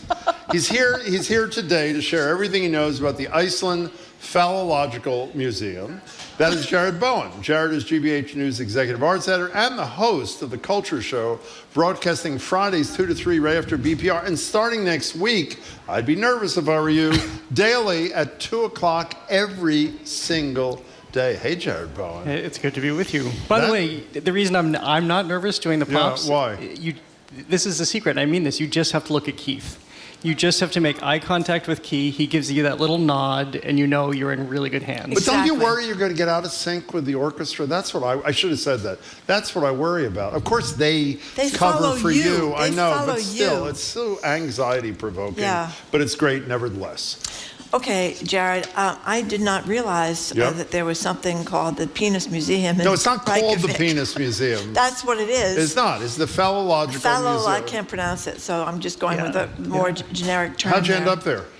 Well, I just took a little break. I went to Iceland for a few days right before Thanksgiving, and the flight attendant on the flight over was saying, "What are you doing in Iceland?" And I said I didn't have too many plans, and he wrote down this list of things that I should do on these little cocktail napkins that they give you for your drinks. And at the bottom of the list, after some food that you should eat, hot dogs are big in Iceland, and some other landscape things that you should see. At the bottom, he wrote the Penis Museum. I said, "What are you talking about?" And apparently, this is a huge deal, and it's so to speak. Thank you. Here we go. He's here all week. I think we will. I am here all week, actually. So did you actually go to the Phallological Museum? I did. Well, it's my goal to try to avail myself of all culture. That's right. So I went to a few art museums. And I don't care about that. What exactly happens at this museum? What is on display? Well, it's only looking, and it's there are a lot of penises. There are. Of what sort? On view of most of the animals. So a number of years ago, this man this Icelandic man was having a conversation with friends, and he had been gifted a bull penis at one point that he used as a whip. Yeah. Well, yeah. Exactly. And he was telling his friends about this, and then some people started sending him other animals members, and suddenly it turned into this museum, and it's actually grown big enough that they have moved it to downtown Reykjavik right now. Now, let me tell you, before we ask you about the Phallic Cafe and Bistro, which is a restaurant... which I ran past. I doubt that. Here is, Zoe found a negative review of the Icelandic Phallological Museum. This is a written review, but it is dramatically read by a text-to-speech software app. Here it is. My idiot friends thought it was great. They giggled all the way through while I forced a frustrated grin so not to spoil their fun. I've always hated penises, and now I hate them even more. Okay, well, that's one person's opinion. I have to say, you usually, everything we ask you about, you give incredible detail, and you're not here. So give us a little bit more. Okay, do you want some tidbits? We would like, Marjorie would like some tidbits. And I will tell you that a good portion, maybe 90% of the reason I went to this museum is because I knew I would be having this very conversation. Sure, yes. Exactly. So I took notes for you. Did you know the giraffe extends 100% from normal? No, 100%. I did know that, but I guess Marjorie did not, yes. Did you know Is that really true? Yeah. Wow. Yeah. That the camel exerts dominance, male camels exert dominance by standing higher than every other male and then biting the other males. Wow. That's how they Really? exert. Coyotes only mate for 2 months. Really? Did you know that? No. What, and then separate, you mean? Is that what does that mean? And then they just, What do they do the rest of the time? biologically lose interest for the rest of the year. I kill cats after This that, is I guess. interesting. The wallaby, they flex their forearms to impress females and to intimidate competitors. Wow. There you go. Flexing their forearms. Can I tell you Keep something? that No, the in mind problem with next this time list you're in of the yours, bar. other than the giraffe thing, none of them are about what the museum is really about. Do you want to know about the crab? Oh, of course we do. Crab. The crab, its Thing. penis is behind a hatch. Of course. That has to be Open and closed? unhatched. Unhatched? Yeah. By the female? I guess that's crab foreplay. Yeah, they didn't go that much into detail on the So wait a minute. on the museum wall label. These are animals. members. Okay. Well, Well, So what do you we're mean, though? What do you mean they? They have a couple people at They the end. do? Yeah. So I wondered about that. Yeah. What? Well, people donate organs, Yeah. kidneys and livers, and so maybe a few people say, what the hell? Well, since this museum has become fairly well known, there was at least one person who has donated. Is that George? What? I didn't ask the name. Do they have a name, though? This is George's penis or Harry's you know what? penis? By the time I get to that point, I've enough. always been squeamish. This is why I'm not a doctor. I can't handle blood. So they do have the things there, too, in addition to the wall labels. So I was trying to look past the look at the wall label. Okay. And by the time I get to that point, I think I've seen enough. I don't Can need we to see spend- this. They don't say the name of the person who donated it, in other words. They probably do. I think they do. They do? Yeah. Oh, my goodness. Yeah, let me just say a couple of things. We're going to spend Your only claim to fame, like you're another. on the wall. We're in only the going to museum spend like in another Iceland. half hour on this. So let me just, if I can, for a second. How would you describe the other people at this museum? I mean, like who? What is the MO of the person who goes to the penis museum? It was huge. There were. No, just this say is it. how I will describe it. So Yeah. I had gone to the Contemporary Art Museum just a few blocks away, which is hugely enjoyable. Loved it, and then went to the Phallological Museum, and there were way more people at the Phallological Museum of course, than now, there were at the Contemporary Okay, Art before we Museum. leave this, Marjorie and I prepared a quiz for you Oh, because boy. you do the culture show thing. That's right. Here we It's go. Fridays at 2 Yep. o'clock, soon to be every day Jim at 2 o'clock. prepared the quiz. Now, I had I'm nothing gonna, to do with I'm it. going to read you an excerpt, and you have to tell me where it came from, okay? Okay. Pretty sure am I that you would have scanned with no small curiosity a very strange, enigmatical object, which you would have seen there lying along lengthwise in the lee scuppers. Not the wondrous cistern in the blank's huge head, not the prodigy of his unhinged lower jaw, not the miracle of his symmetrical tail. Where does that come from, please? The museum. No, that does not. It does not. Okay, I'll give you a You hint. may have read this The most famous... in a city south of Boston. Oh, that's a great clue. Maybe the most famous They American have a novel. No. Moby Dick. Yes, Exactly. And what am I Moby reading Dick. from? You're reading from a whole chapter on the whale's penis. Oh. There is a whole You chapter. didn't know that? I guess I missed that too. There is a whole chapter on the whale's penis Yeah. from which I was just reading an excerpt. An entire chapter. It's so weird. It's great. You're reading along in Moby Dick, and all of a sudden we stop for this entire. Let me tell you, I want to digression. say one more thing and then we're going to move on. If I turn on this damn culture show on Friday and you are not discussing the Penis Museum, I am never, ever listening to this show again. You don't have to tell me now, but I'm telling you. Well, I don't want to disappoint you. I'm getting it all out here. Because is that really it? When am I Chelsea gonna said you can't talk Kelly about it? and Edgar about the museum that they've never been to? Well, we haven't been to the Penis Museum either. We We're talked doing about it for 20 minutes. Okay. And Jim has been researching it all morning. I have been. In any case. Get in here. Okay. I saw all these pictures Let's and I move thought, on. wow. Yeah. That's what I said. I've talked about it way more than I ever wanted. Did you really not go to the Phallic Cafe and Bistro? No, I ran past it. Did you really? Truly, Okay, fine. And I didn't buy a T-shirt either, and there are lots of T-shirts I bet available. they are. Don't they have like pastries in certain shapes and all They that do. kind of stuff? They do. They yeah. do. I bet they do. Biscotti. Biscotti. They have one of those on Mass Ave, right next to Commonwealth. They do have one of those. That's right. stores. I just heard a R-rated. funny story about that, actually. did? Go ahead. It was Carrie Fisher, who I think wanted to go shopping there.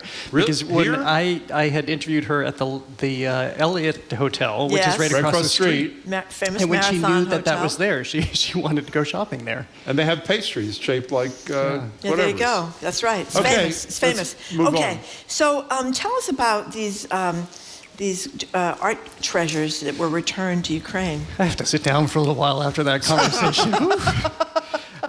No, so this is a really interesting story that, as we know, Russia invaded, overtook Crimea. And when that happened a number of years ago, back in 2014, a lot of treasures from Crimea were on loan to a Dutch museum for an exhibition called basically The Treasures of Crimea, and this involved gold jewelry, gold plaques, gems, Greek and Roman stone ornaments, and things of that nature.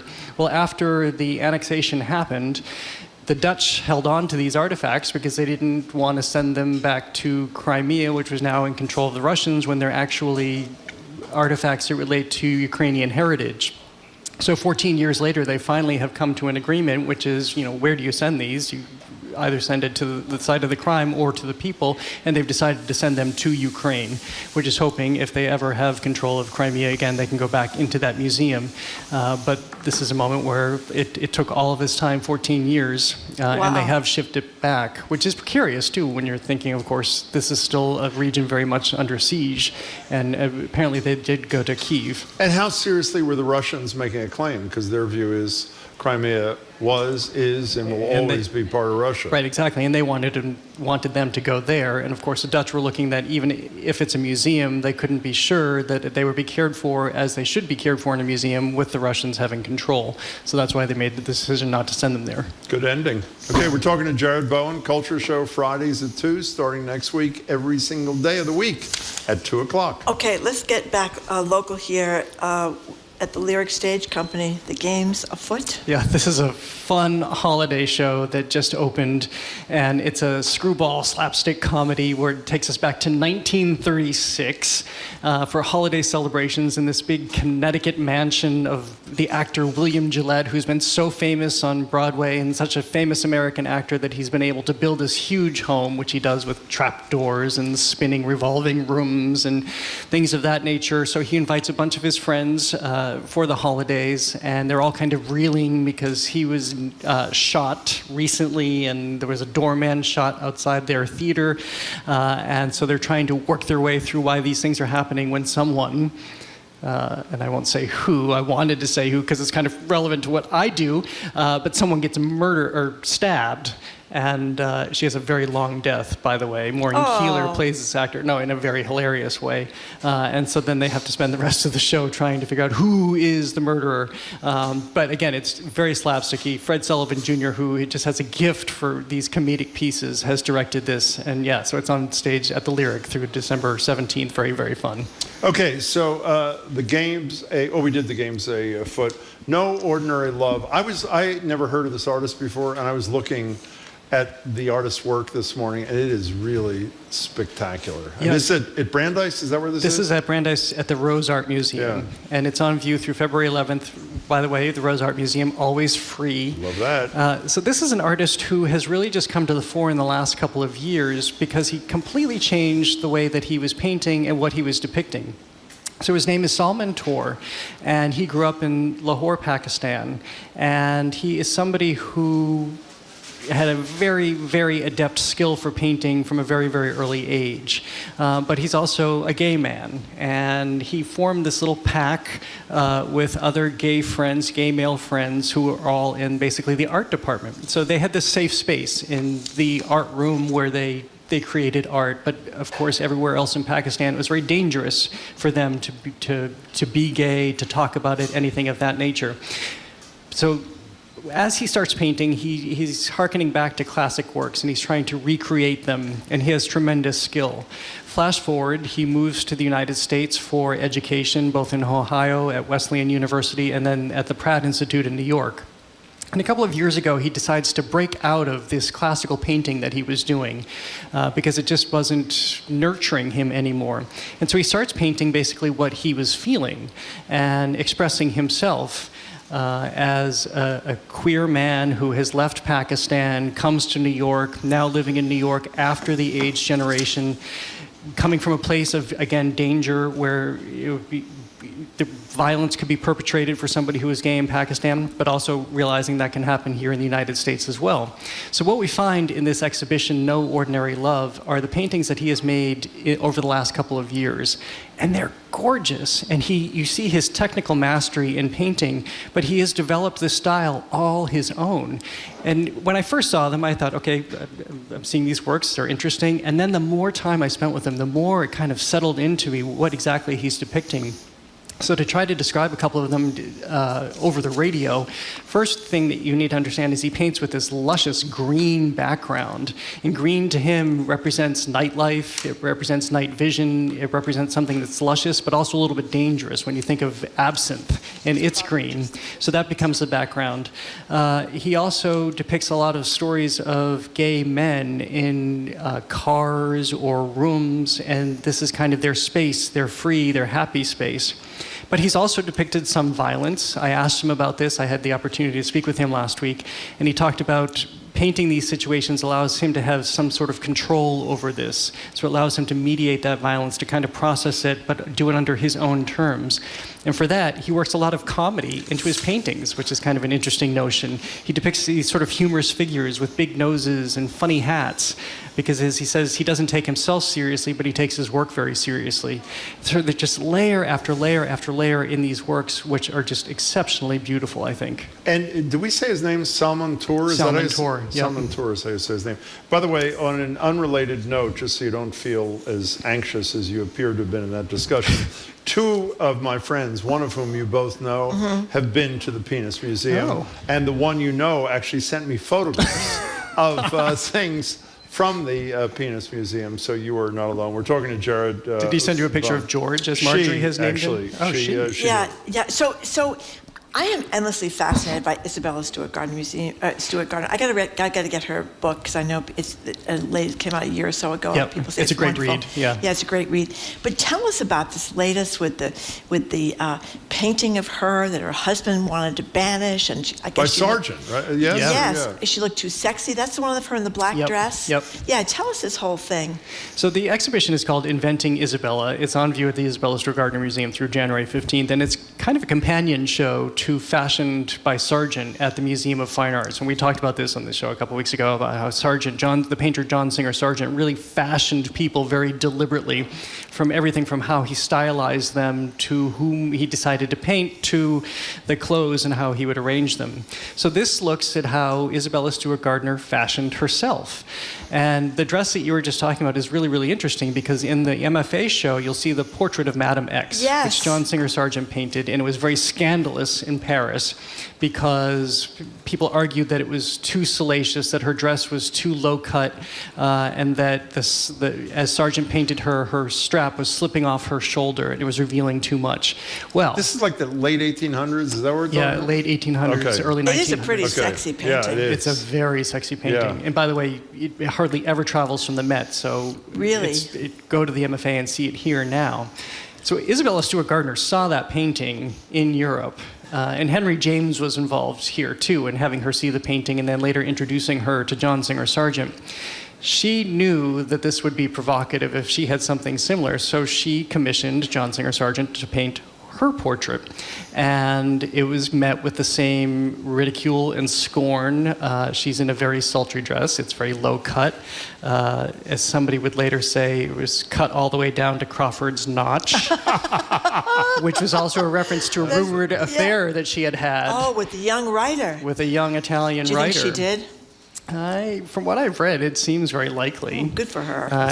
But even if she didn't, I think she wouldn't mind if people thought she was having the affair, which goes to this whole image that she was trying to create of herself. And her husband banished the picture to a private room? He didn't want it shown publicly for the rest of his life, and she ultimately kept it in a private section for her life, too. It also has these religious overtones, sort of a Buddhist nature in terms of this halo effect. So that's what people also had a problem with, is who is she trying to depict? Does she think she's a goddess here in which he's presenting behind her? So why did she always wear the veil outside?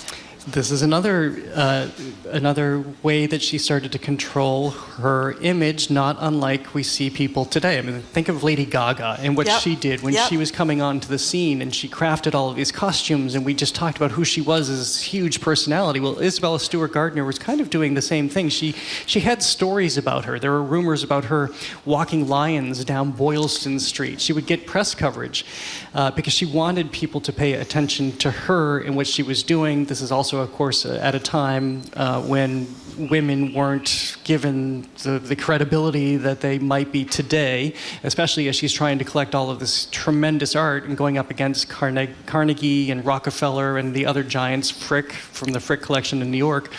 She needs to have attention for herself, but she also kind of began to remove herself and began to wear this veil, so there was a scarcity. So suddenly you couldn't necessarily see the woman, which makes her even more alluring.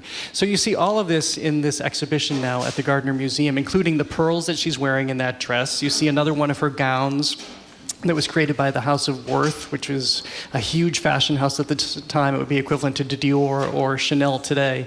But you see the myriad ways in which she went to craft who she became. By the way, this is the Gardner through January 15th, and if you don't make it by the 15th, it will be starting in February at the Phallological Museum in Reykjavik, so you can check it out. Okay, That's so what day is today? When? Tuesday? Today's Tuesday. Do you have any idea for Friday what you're doing? Well, Friday is our week in review of culture. Do you know what the... No, because as I told you, I'm it's all only Tuesday. Flummoxed now. That's right. We have our final meeting about the show on Thursday. And so, can you give me, we only have a couple of seconds, but what's next week? I mean, this is a big deal. Yeah, 5 days a week. Starting on Monday, following you both, starting at 2 o'clock, we become a daily show. And so our Friday show will always stay the same. It's what you've heard. It's our week in review. Callie, Edgar, and I mowing through these topics. But Monday through Thursday, we'll be doing deeper dives into topics and interviews. So, for instance, I can tell you who was on our first show. Tracy K. Smith, the former U.S. Poet Laureate, Pulitzer Prize winner. We're talking about her new memoir, and I won't say more than that. And then Joyce Kulhawick and Chris Ellers join us to talk about the latest in theater and break that down. So that's just a little sampling of what you'll start to get in the first More week. Joyce all the time. Terrific. She is just She's terrific. fabulous. Yeah. She is really great. All right, Jared Congratulations. Bowen. Thank and you good very luck. much. I'm We are certainly really glad excited. that you went to Iceland, excuse me, so you could tell us all about that wonderful We're going to talk museum. about that museum again next week, too, so with you. So be prepared with some new stuff, okay? I have more stuff. I'm sure you do. I didn't even tell you about the seals. No, next week we'll be talking seals right here on Boston Public Radio. We've been speaking with GBH News Executive Arts Editor and host of The Culture Show, which airs Fridays at 2 on 89.7 FM. That would be Executive Arts Editor here at GBH, Jared Bowen. And starting next week, as you guys just said, it's going to be daily at 2 o'clock on GBH. It's a great show. Congratulations. Congratulations. Coming up, we're going to CNN's John King. He's next. You're listening to Boston Public Radio, 89.7 GBH.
Welcome back to Boston Public Radio. Jim Browdy, Marge Regan, live at the library, streaming at facebook.com/GBH News and youtube.com/GBH News. We're joined now on Zoom by John King. John is CNN's chief national correspondent, face of the reporting projects all over the map and the battleground. John, it's great to have you. Welcome. Happy Tuesday. I think I'm going to walk my lions down Boylston Street. That's what I need to do. I think you're the man to do it, my friend. I can't get enough stories about Isabella Stewart Gardner, though. She's just such a character. But John, Jared's great. I mean, the tease. He okay, I want to watch the next one. When's the next one? He tells you a great story, but he also just leaves you hanging for more. That's right. Couldn't agree more. Very talented. A broadcast professional, John. You know all about teases, right?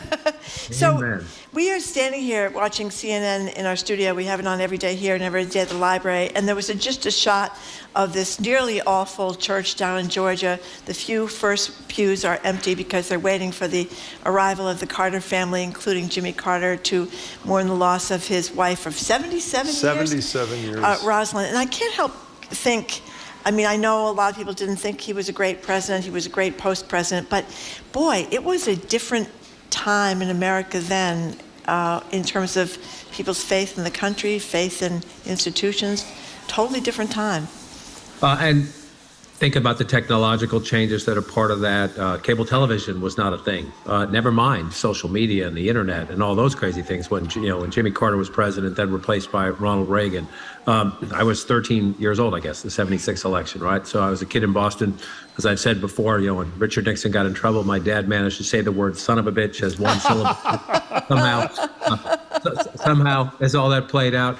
But yes, so I do think, I would hope that anybody, Democrat, Republican, old enough to remember the Carter years, maybe not, in my case, just barely. This should be a moment where you would hope the country would take a pause to honor public service.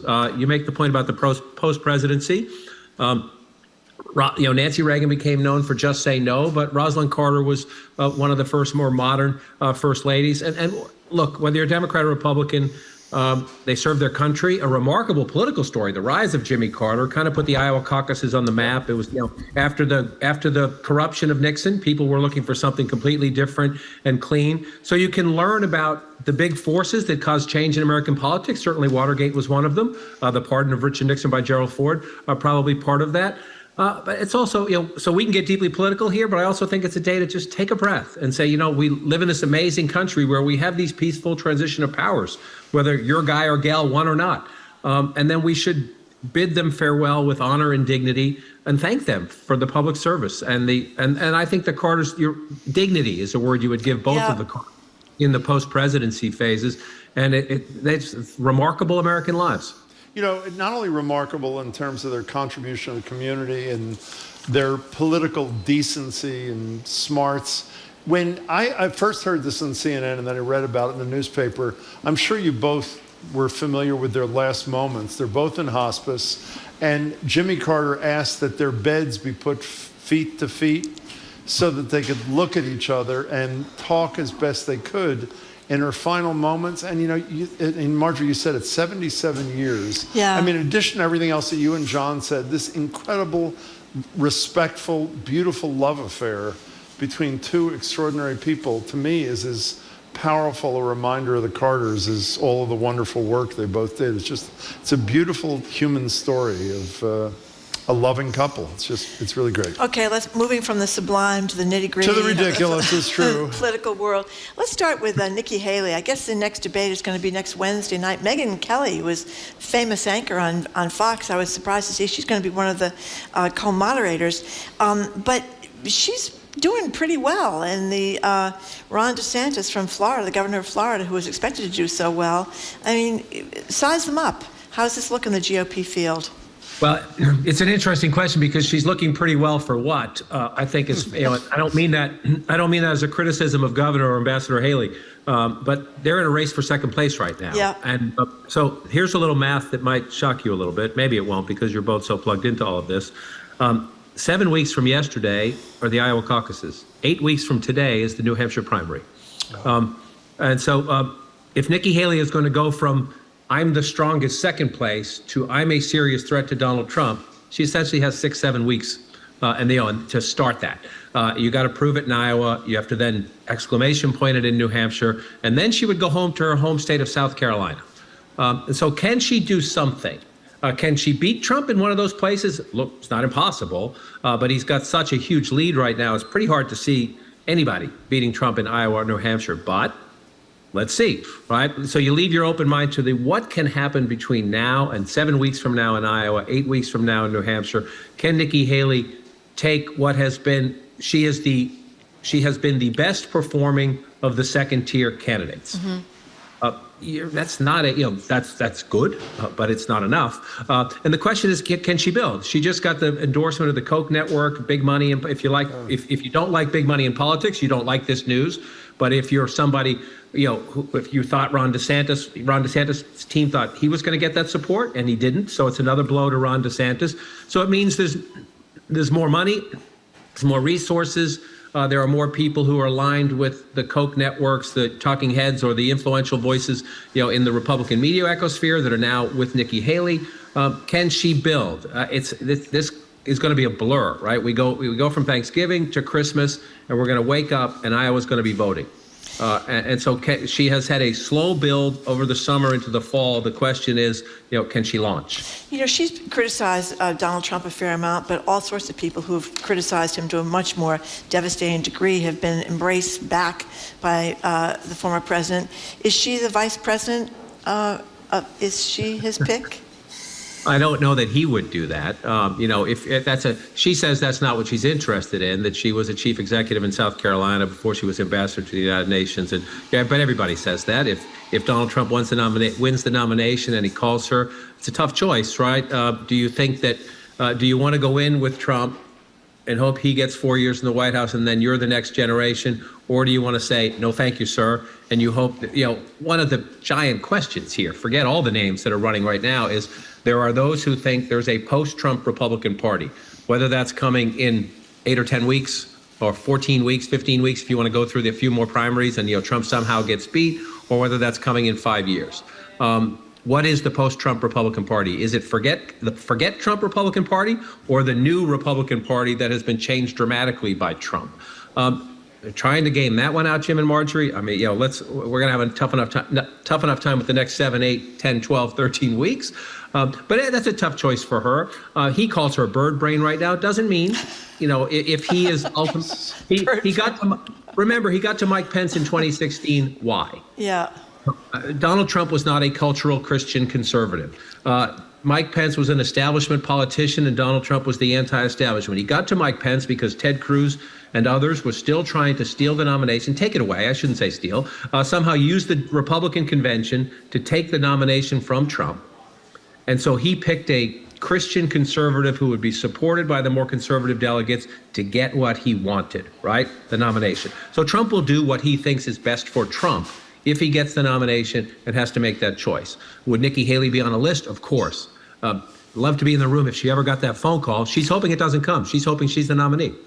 Speaking of Iowa and New Hampshire, 7 and 8 weeks away, respectively, Kim Reynolds showed a lot of courage, the governor of Iowa, to do something historically they don't do out there, from what I understand, Iowa governors.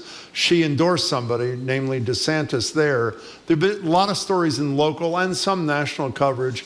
What does Chris Sununu do in New Hampshire?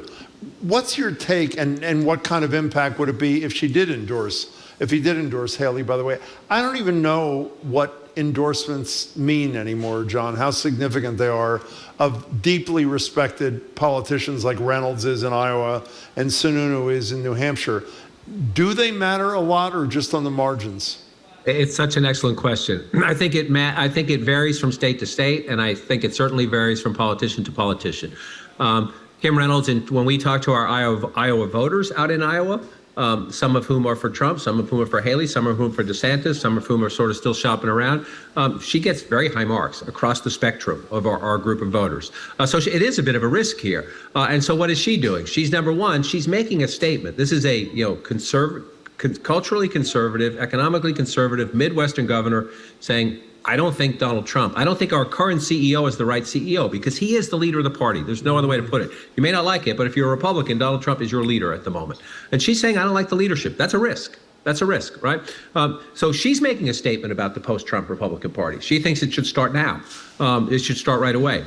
How much does it matter? We will learn that, because caucuses are a little different. They've changed. The Republican version of the caucuses is not like the old Democrats get in a room and you try to twist arms and Jim came in to vote for candidate X and Marjorie convinces him to vote for candidate Y. It doesn't work. It's essentially a primary. But she does have a political organization, a door-knocking organization. That she has the lists of all the people. Can she use that to help DeSantis? Another question in Iowa. Bob Vanderplaat's a big Christian conservative group leader out there. A lot of people have different views about, his personal views and his views on abortion, his views on gay rights. A pretty controversial guy, but effective at getting people to the caucuses, effective at turning out people on his lists. Does that help Ron DeSantis? Does that quote-unquote Iowa establishment support help Ron DeSantis, or does Nikki Haley have natural momentum? We're going to see that play out. I'm not sure about Sununu.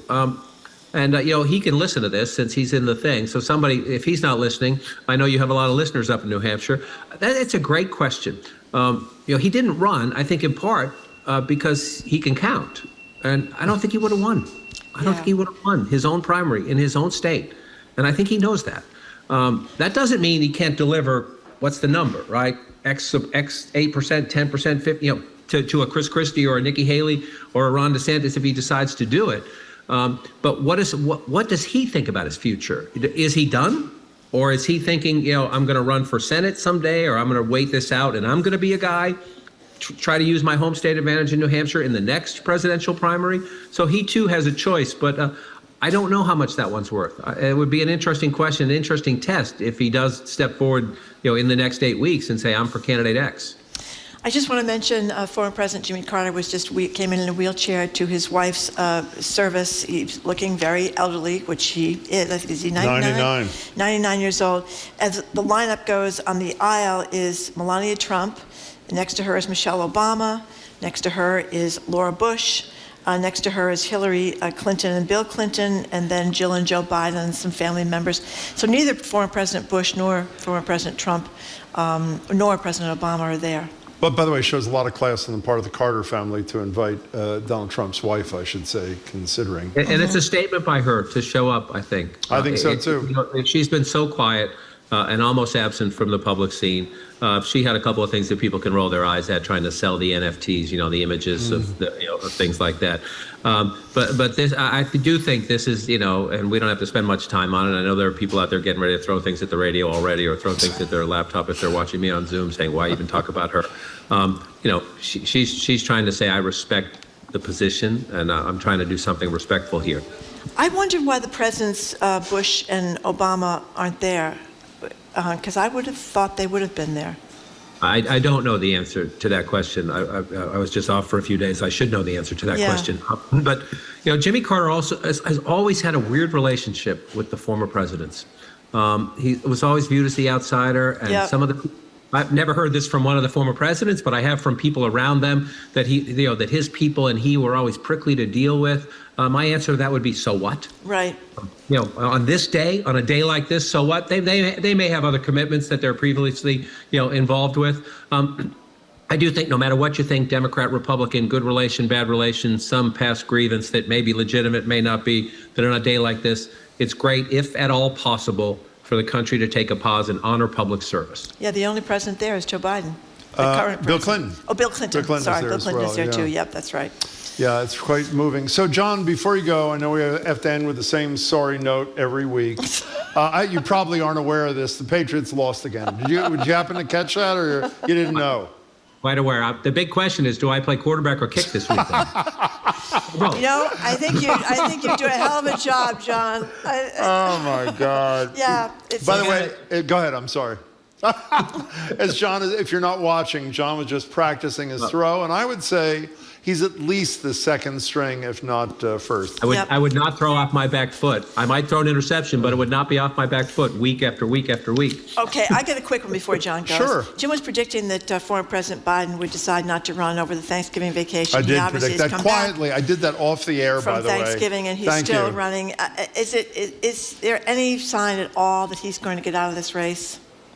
I think the odds of that at the moment are about the same as the Patriots making the Super Bowl. Okay, takes care of that. Thank you very much. That's famous quarterback or would-be quarterback John King. John, it's great to see you. Be well, my friend. Thank you very much, John King. We've been speaking with John King, CNN's chief national correspondent, and he's face of the reporting projects all over the map and the battleground, and that's, of course, in anticipation of next year's election. Okay.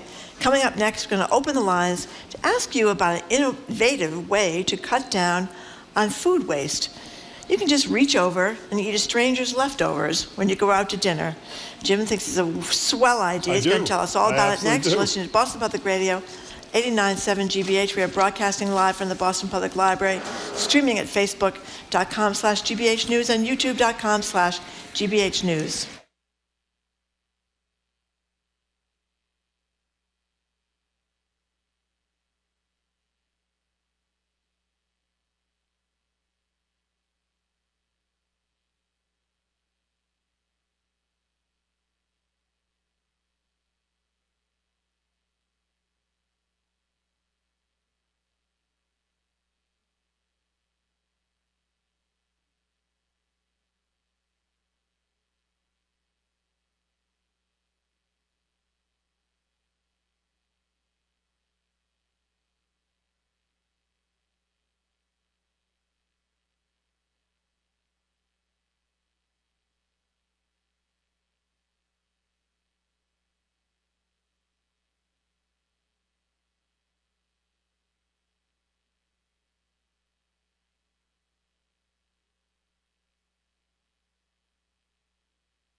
Welcome back to Boston Public Radio. Jim Browding, Marjorie Egan, live at the library, streaming at facebook.com/GBHnews and youtube.com/GBHnews. We've all likely accepted that we need to change some things about our lives that combat climate change. Some of us drive electric vehicles, Marjorie. Others eat less meat. I don't do that, I guess. But would you go as far as one woman's date and eat 2 pieces of cold toast and sausages off a stranger's plate at a restaurant? She was so taken aback, she posted on the internet about it, and of course, Vice News picked it up. They're asking the hard-hitting questions these days. Should it really be taboo to do what her date did? What if it's actually fine, beneficial even, good for the environment, especially to cut down on food waste, Marjorie? Our number is 877-301-8970. The lines are open. Would you snag a perfectly good slice of pizza off some stranger's plate at a pizza joint? 1, to reduce food waste, which is bad for the environment. And 2, because it's a whole piece of pizza just sitting there waiting to be eaten. When Marjorie and I were discussing this topic this morning, we came up with a couple of tentative rules. Yeah. 1, the type of food matters. For example, pizza might be fair game. Soup, obviously not. No. And if you absolutely cannot, under any circumstances, let anyone see you when you are swiping the food. So, do you agree with our ground rules, or are you an unabashed food swiper? Maybe even go so far as being a freegan, that's like vegan, someone who limits their dietary intake to anything so long as it's free. 877-301-8970. By the way, if there's any topic we ever do that says exactly what the difference between Marjorie and me is, if no one was looking, I would do this in a second. By the way, not if it was like a half-eaten piece of meat or something. There's a slice of pizza sitting on a table, or a roll, or a donut, or something untouched. I look around. If no one's doing it, for climate reasons, of course. For climate reasons, and other of reasons course. I do in a second. I can't imagine a circumstance, even if your favorite food was sitting there untouched and no one was there. I wouldn't do it. And why wouldn't you do it? Because somebody else has been fooling with it, even if they haven't eaten it. And also, I just think it's a little odd to be reaching across tables. I mean, would you take it from a table across the room, or would it have to be a table right next to you? And why wouldn't you, if you're so eager to do it, why would you care if someone saw you do it? Do you remember 15 years ago, you and I did a routine for New England Cable News at Johnny's Luncheonette? Yes, I do. That's in Newton Center. What did I do in that filming? Well, we went around asking people, mostly you were asking people that knew who you were, and of course, none of them knew who I was. Nobody did. Yes, they did. We were waiting on people. It's rather pretending to be depressing, a waiter and a waitress, or I guess you call it the Servers, wait staff we call now, them, yes, servers, yeah. whatever you call them. And you were eating off people's plates. You were just sticking your hands right in the middle of Did their anybody scrambled object eggs. to it that you remember? I think they were too shocked. They were speechless. They didn't know what to make of it. Okay, you let's give another example. Put your hand right in, and you ate some of their What's your scrambled favorite? eggs. What's your favorite? And their sausage and their bacon. You like for good French fries? I do. Okay, well, I'll give you an example. Last night at Mamala's with that thing, we made potato latkes. That's right. You loved them. They were great. Okay, you don't have a potato latke. You're at Mamala's. You go to the next table as you're leaving. There's a latke staring you in the face. That's right. It's sitting on the table. No one has eaten it. It's untouched. The people who ordered them have left. It's sitting there waiting for you. Would you take it or not? That was a totally different situation. No. I'm not talking about last night. The latkes were there. No. I'm saying tomorrow. You're at Mamala's. And you eat dinner, you didn't order a latke, you're leaving, you see one sitting on the table. For those who don't know, potato latke is a potato pancake. And let me tell you. You wouldn't take it off the table. This girl that's out with this guy, she's pretty disgusted by it. I don't care if she's disgusted. Had one date and it's her last date. Absolutely. That's it for her. She's Can you answer my question before we start? I would not take it. You would not. And why again? Because you're taking somebody else's food. It's weird. They're gone. They left the food there. They left it intact. They left a whole potato latke. They might have sprayed something on it or something. Well, before they left. the person you're with might have sprayed something on whatever he or she was eating. I don't think so. Okay, what do you think for 2 reasons? Let me read one thing, Marjorie. This may change your mind. I looked this up before the show. This is on the U.S. Department of Agriculture's website. The EPA published a report in 2021 on the environmental impact of food waste. You ready? EPA estimated that each year U.S. food loss and waste embodies 170 million metric tons of carbon dioxide equivalent, equal to the annual CO2 emissions of 42 coal-fired power plants. Well, now, I'm, if you eat that composting, latke, Jim. if you eat that composting. latke, Are you composting? no, but I'm eating that latke. That's what I'm doing. 877-301-8097. I would do it in a second. Oh, Sean from the car reminds us of the scene from Seinfeld where George Costanza ate the eclair out of the garbage. That my is- God. that is tough. And somebody else says, I beg for fries at McDonald's now that a Happy Meal is $30. Michael, you're in Gloucester. You're first on Boston Public Radio. Welcome. Hi, this is not really about food, it's about wine. Oh, that's okay. My wife and I were at a nice restaurant in Paris, and the tables are really close together, and we were chatting up this couple next to us, and they were from Scandinavia, had lived in America for a while, and they got up to leave, and they left about a third of a bottle of really nice wine, like Absolutely. Chateauneuf de Pape or something like that. Much more expensive than we were drinking. And as soon as they put on their coats and got out of sight, I said to my wife, "Is anybody behind me?" She said, "No." I poured the rest of my glass into hers, and I poured that bottle into mine. Okay, don't go anywhere. Okay. Don't go anywhere. You wouldn't do that either? No, I would. You would. I'd take a bottle of wine. Yeah, that's different. I don't know why that's different. How great did that feel, Michael? Well, my daughter's a chef, and so I know at the end of the night they use all the ends to have after a shift drink. So I thought, well, maybe I'm taking something away from one of the cooks, but I felt fine about it. I am so proud of you for calling. Michael, that is a beautiful story. And you got Marjorie on board. That's a perfect story. Well, there's something Thank you, different Michael. about that. First of all, probably somebody's going to spray something in a bottle of wine, and it's right next to you. People are just drinking out of it. And it's not...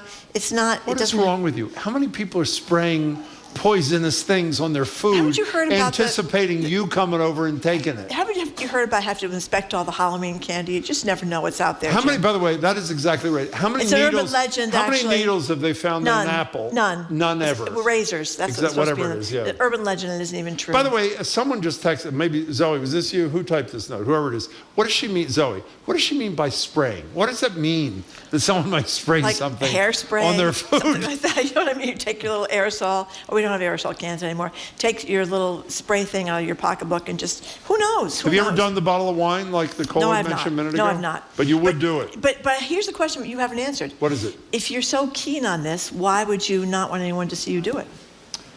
That's a question I'm not prepared to answer at this particular time. I can't answer. I'm not sure what the answer is. Kate on the road. Because Thank it's not a typical social No, it is not. behavior. It is not a If it typical was thing. more in the norm, I wouldn't. It is socially out of the norm. That's what I was the trying to Vice say, article yes. says.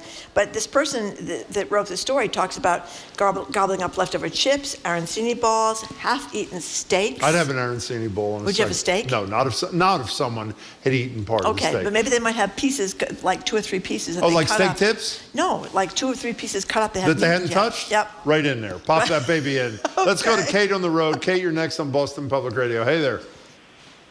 Hey, how are you? Excellent.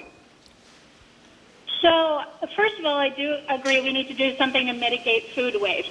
But I am a member of Arlington's Everything's Free list. Oh, we've talked about that. people- That's great. Go ahead. Yeah.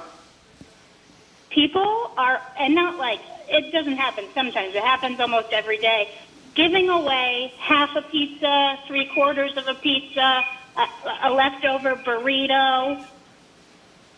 And I think that this is it's just bizarre. It's usually a gross pizza too, like a cheeseburger pizza. Well, I mean, I happen to like cheeseburger pizza, but that's, so where are you? I thought you're part of this movement. You're against it or you're for it? I think we need to mitigate food waste. I don't think we should give away half-eaten pizzas on Facebook. Oh, I see. I do, actually. I think we should give away half-eaten pizzas on Facebook. And if you're not into it because you don't like the cheeseburger topping, I hear it. But Kate, thank you very much for the call. Hannah just said she's seen a chicken carcass on the Belmont Free Facebook group, like a used rotisserie chicken. God. Well, excuse me. Who is the governor you admire extraordinarily? Former governor of Massachusetts. I'll give you a hint. He just turned 90. Oh, Mike Dukakis. And After there was a story in the Globe, I think I got it in the right order. That's right. He'd People give away- delivered turkey Yeah, carcasses to his house so he could make soup. Yeah. Did he accept the turkey He did. carcasses? He did. They might have sprayed those too, Marjorie. They might have sprayed them. And he cooked turkey soup with them. Yeah. And I think he's living to talk about Well, it. you know, he's a very admirable guy. He is an admirable Okay, guy. years ago at the old location of NYC 2nd Avenue Deli, an elderly gentleman at the next table, unable to finish his impossibly huge sandwich, looked over at my sister and me and offered to share his uneaten half sandwich with the words, "So, you like tongue?" Tongue's one of my favorite things. You ever been to the 2nd Avenue Deli? I don't think it even exists anymore. No, It's great. No, and somebody else says it's just disgusting. People are disgusting. Who knows what might have touched the food, or God knows what else. So let me give you, I'm so glad that person wrote it, and then we'll get back to the calls. I was at, you've been to Josephine's yet in Somerville? No. It's fabulous, Italian restaurant. I'm sitting there, got an extra appetizer, didn't eat it. You know what we did? We gave it to the people at the next table. Now, if you had been sitting at the next table, they were thrilled, by the way. It was an uneaten appetizer. Yeah, it was That's different. So is the French fry sitting on the guy's plate who just left and is driving home. I'm serious. I really don't get this. How do they know we didn't spray it, Marjorie? We were going to spray it Why don't you just go secretly. into the restaurant, Jim, order a beer, and then cruise around taking stuff off everybody's plate? Why don't you just do that? Why don't I do it? I don't know. Exactly. Lori in Boston, you're next on Boston Public Radio. Welcome. Hi. Hi. I also dislike food waste. So I volunteer for a group called RescuingLeftoverCuisine.org. Love that. And this is a great organization. It is nationwide, but Boston is particularly strong.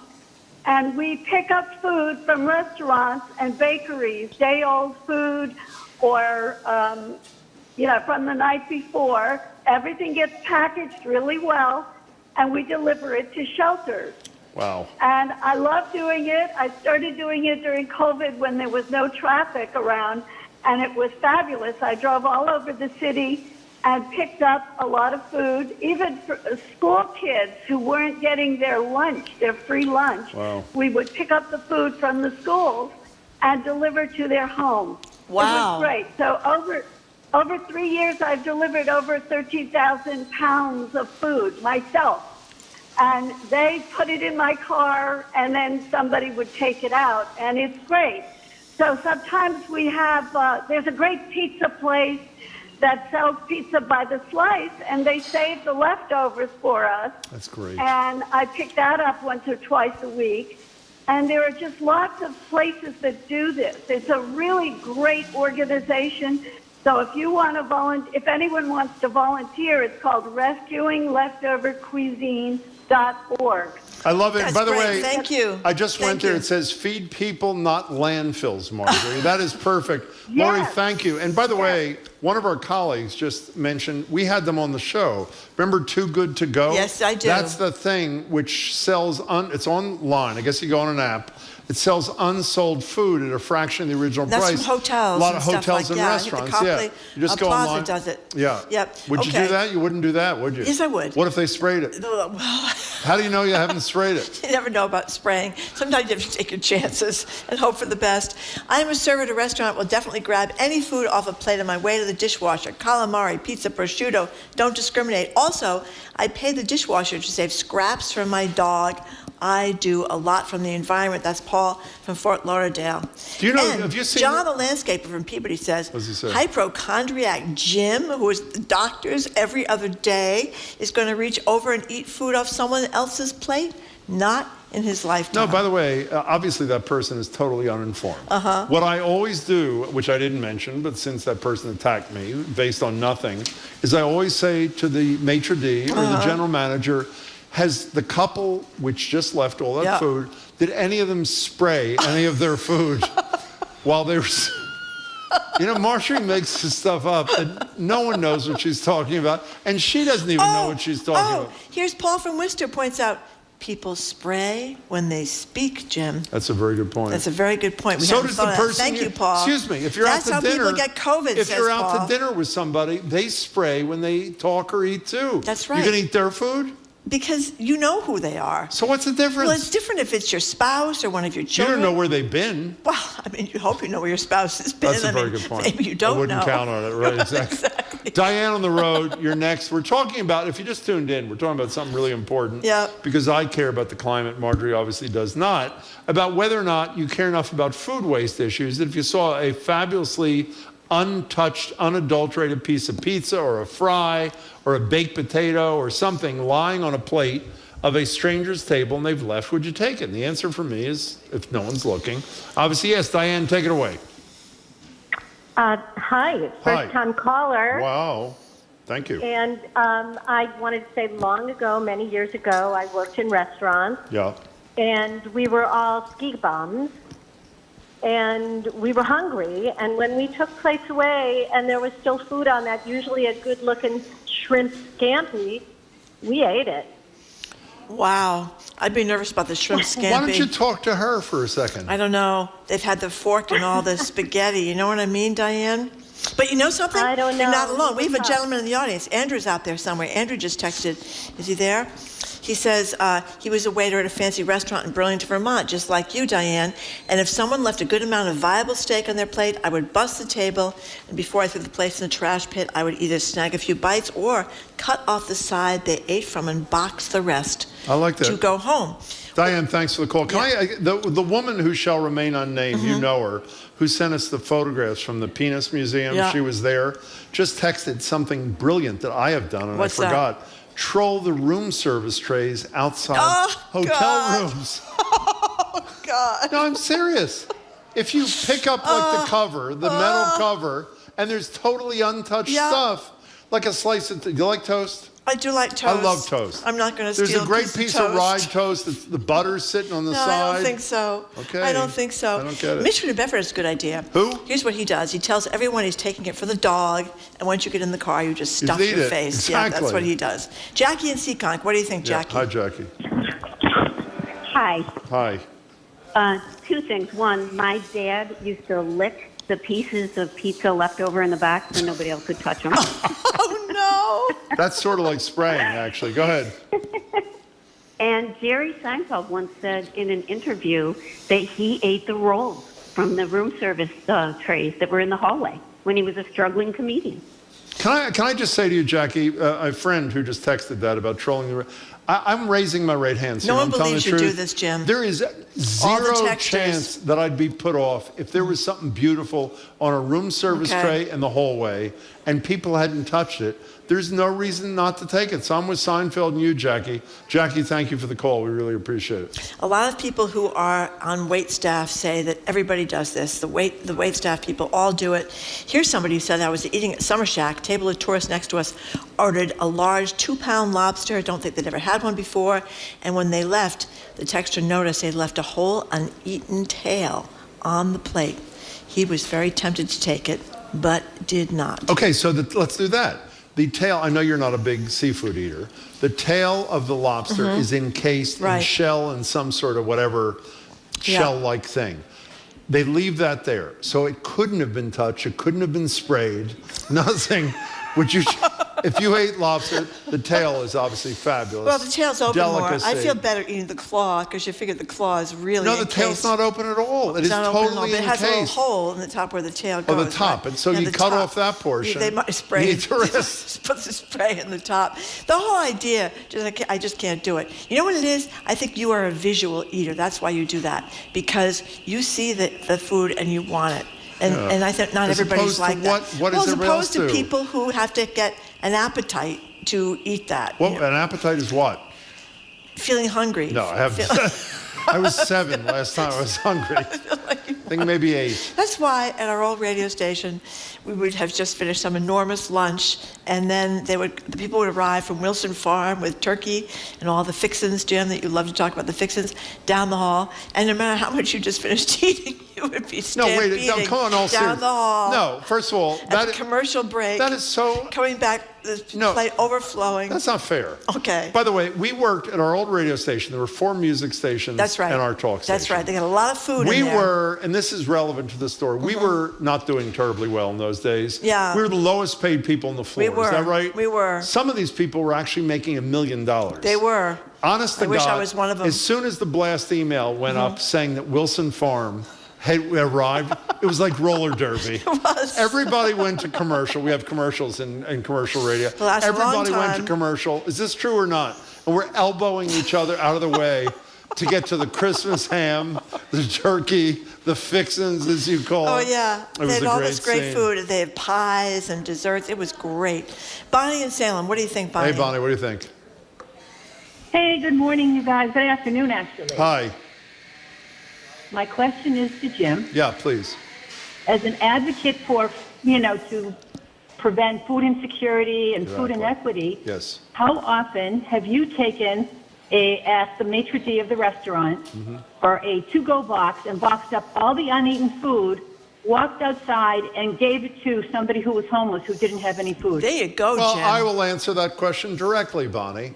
No comment is what I will say. And just to say, fine, and also to agree with Marjorie, What is it? prior to your arriving to your table, there could have been somebody that sneezed on that potato lucky. Exactly. Well, you've actually ruined the whole thing for us, Bonnie, when you mentioned the sneeze thing. That is disturbing. Thank you anyway for the call. We appreciate it. Bob if from someone Norwood- sneezed on the Lockheed, that is That's troubling. right. Wants to know, didn't you learn anything from the pandemic, Jim? Eating food from someone else's plate sounds like a Trump COVID super spreader event. Well, I mean, COVID is not over, but it's over-ish. And I would say it is now time need to to put a take those Lockies. Just put a shot of Clorox on the Lockheed. Now, That's you know, what- when that's what Bonnie Bob mentioned says. about sneezing on the Lockheed, that really does Yeah, put a you damper didn't on see the a whole lot of people were exercise. sneezing last night on those They were? Lockies, Jim, and you ate Nobody them was anyway. sneezing. It's too late now. Too late now. It was great. Anyway, thank you very Thank much you very much. for listening to another edition of Boston Public Radio. You can keep up with us 24/7 by way of our podcast, which is cleverly called Boston Public Radio. We have two of them, one 3 hours and one for a half hour. I recommend the latter. Tomorrow, Jim is going to be off. He's going to be slinking around Cambridge. I am, actually. Jared is going to be here hosting with me. Our national security expert, Juliet Kyan, will be with us. Food policy analyst, Corby Kummer, will ask him about stealing food from other people's plates. I don't think he'll like it, Jim. An artificial intelligence panel with Bruce Schneider and Wired's Will Knight, plus our naturalist, Cy Montgomery, and Boston Globe travel writer, Christopher Muther. I want to thank people who came down to the Boston Public Library. We also want to thank our crew, Zoe Matthews, Aidan Conley, Nicole Garcia, Hannah Loss. Additional support from Ethan Kotler. Our engineer is John DeClaw Parker. Our executive producer is Jamie Bologna. We're going to want to give special thanks to the team here at the Boston Public Library, Maddie Geyer, Hannah McGoldrick, and Angelica Marrero. Do you have anything to say, Jim? Thank you for coming, everybody here. And Marjorie, I am going to go get somebody's fry. I'm in search of a fry. Okay. An unsneezed upon fry. You should really catch a minute if you have a chance of the broadcast of this memorial. It's pretty beautiful, actually. I'm Marjorie Egan. I'm Jim Browding. Thanks again for See you tuning in tomorrow. today. Hope you Bye. can tune in tomorrow. And meanwhile, I hope you have a lovely afternoon.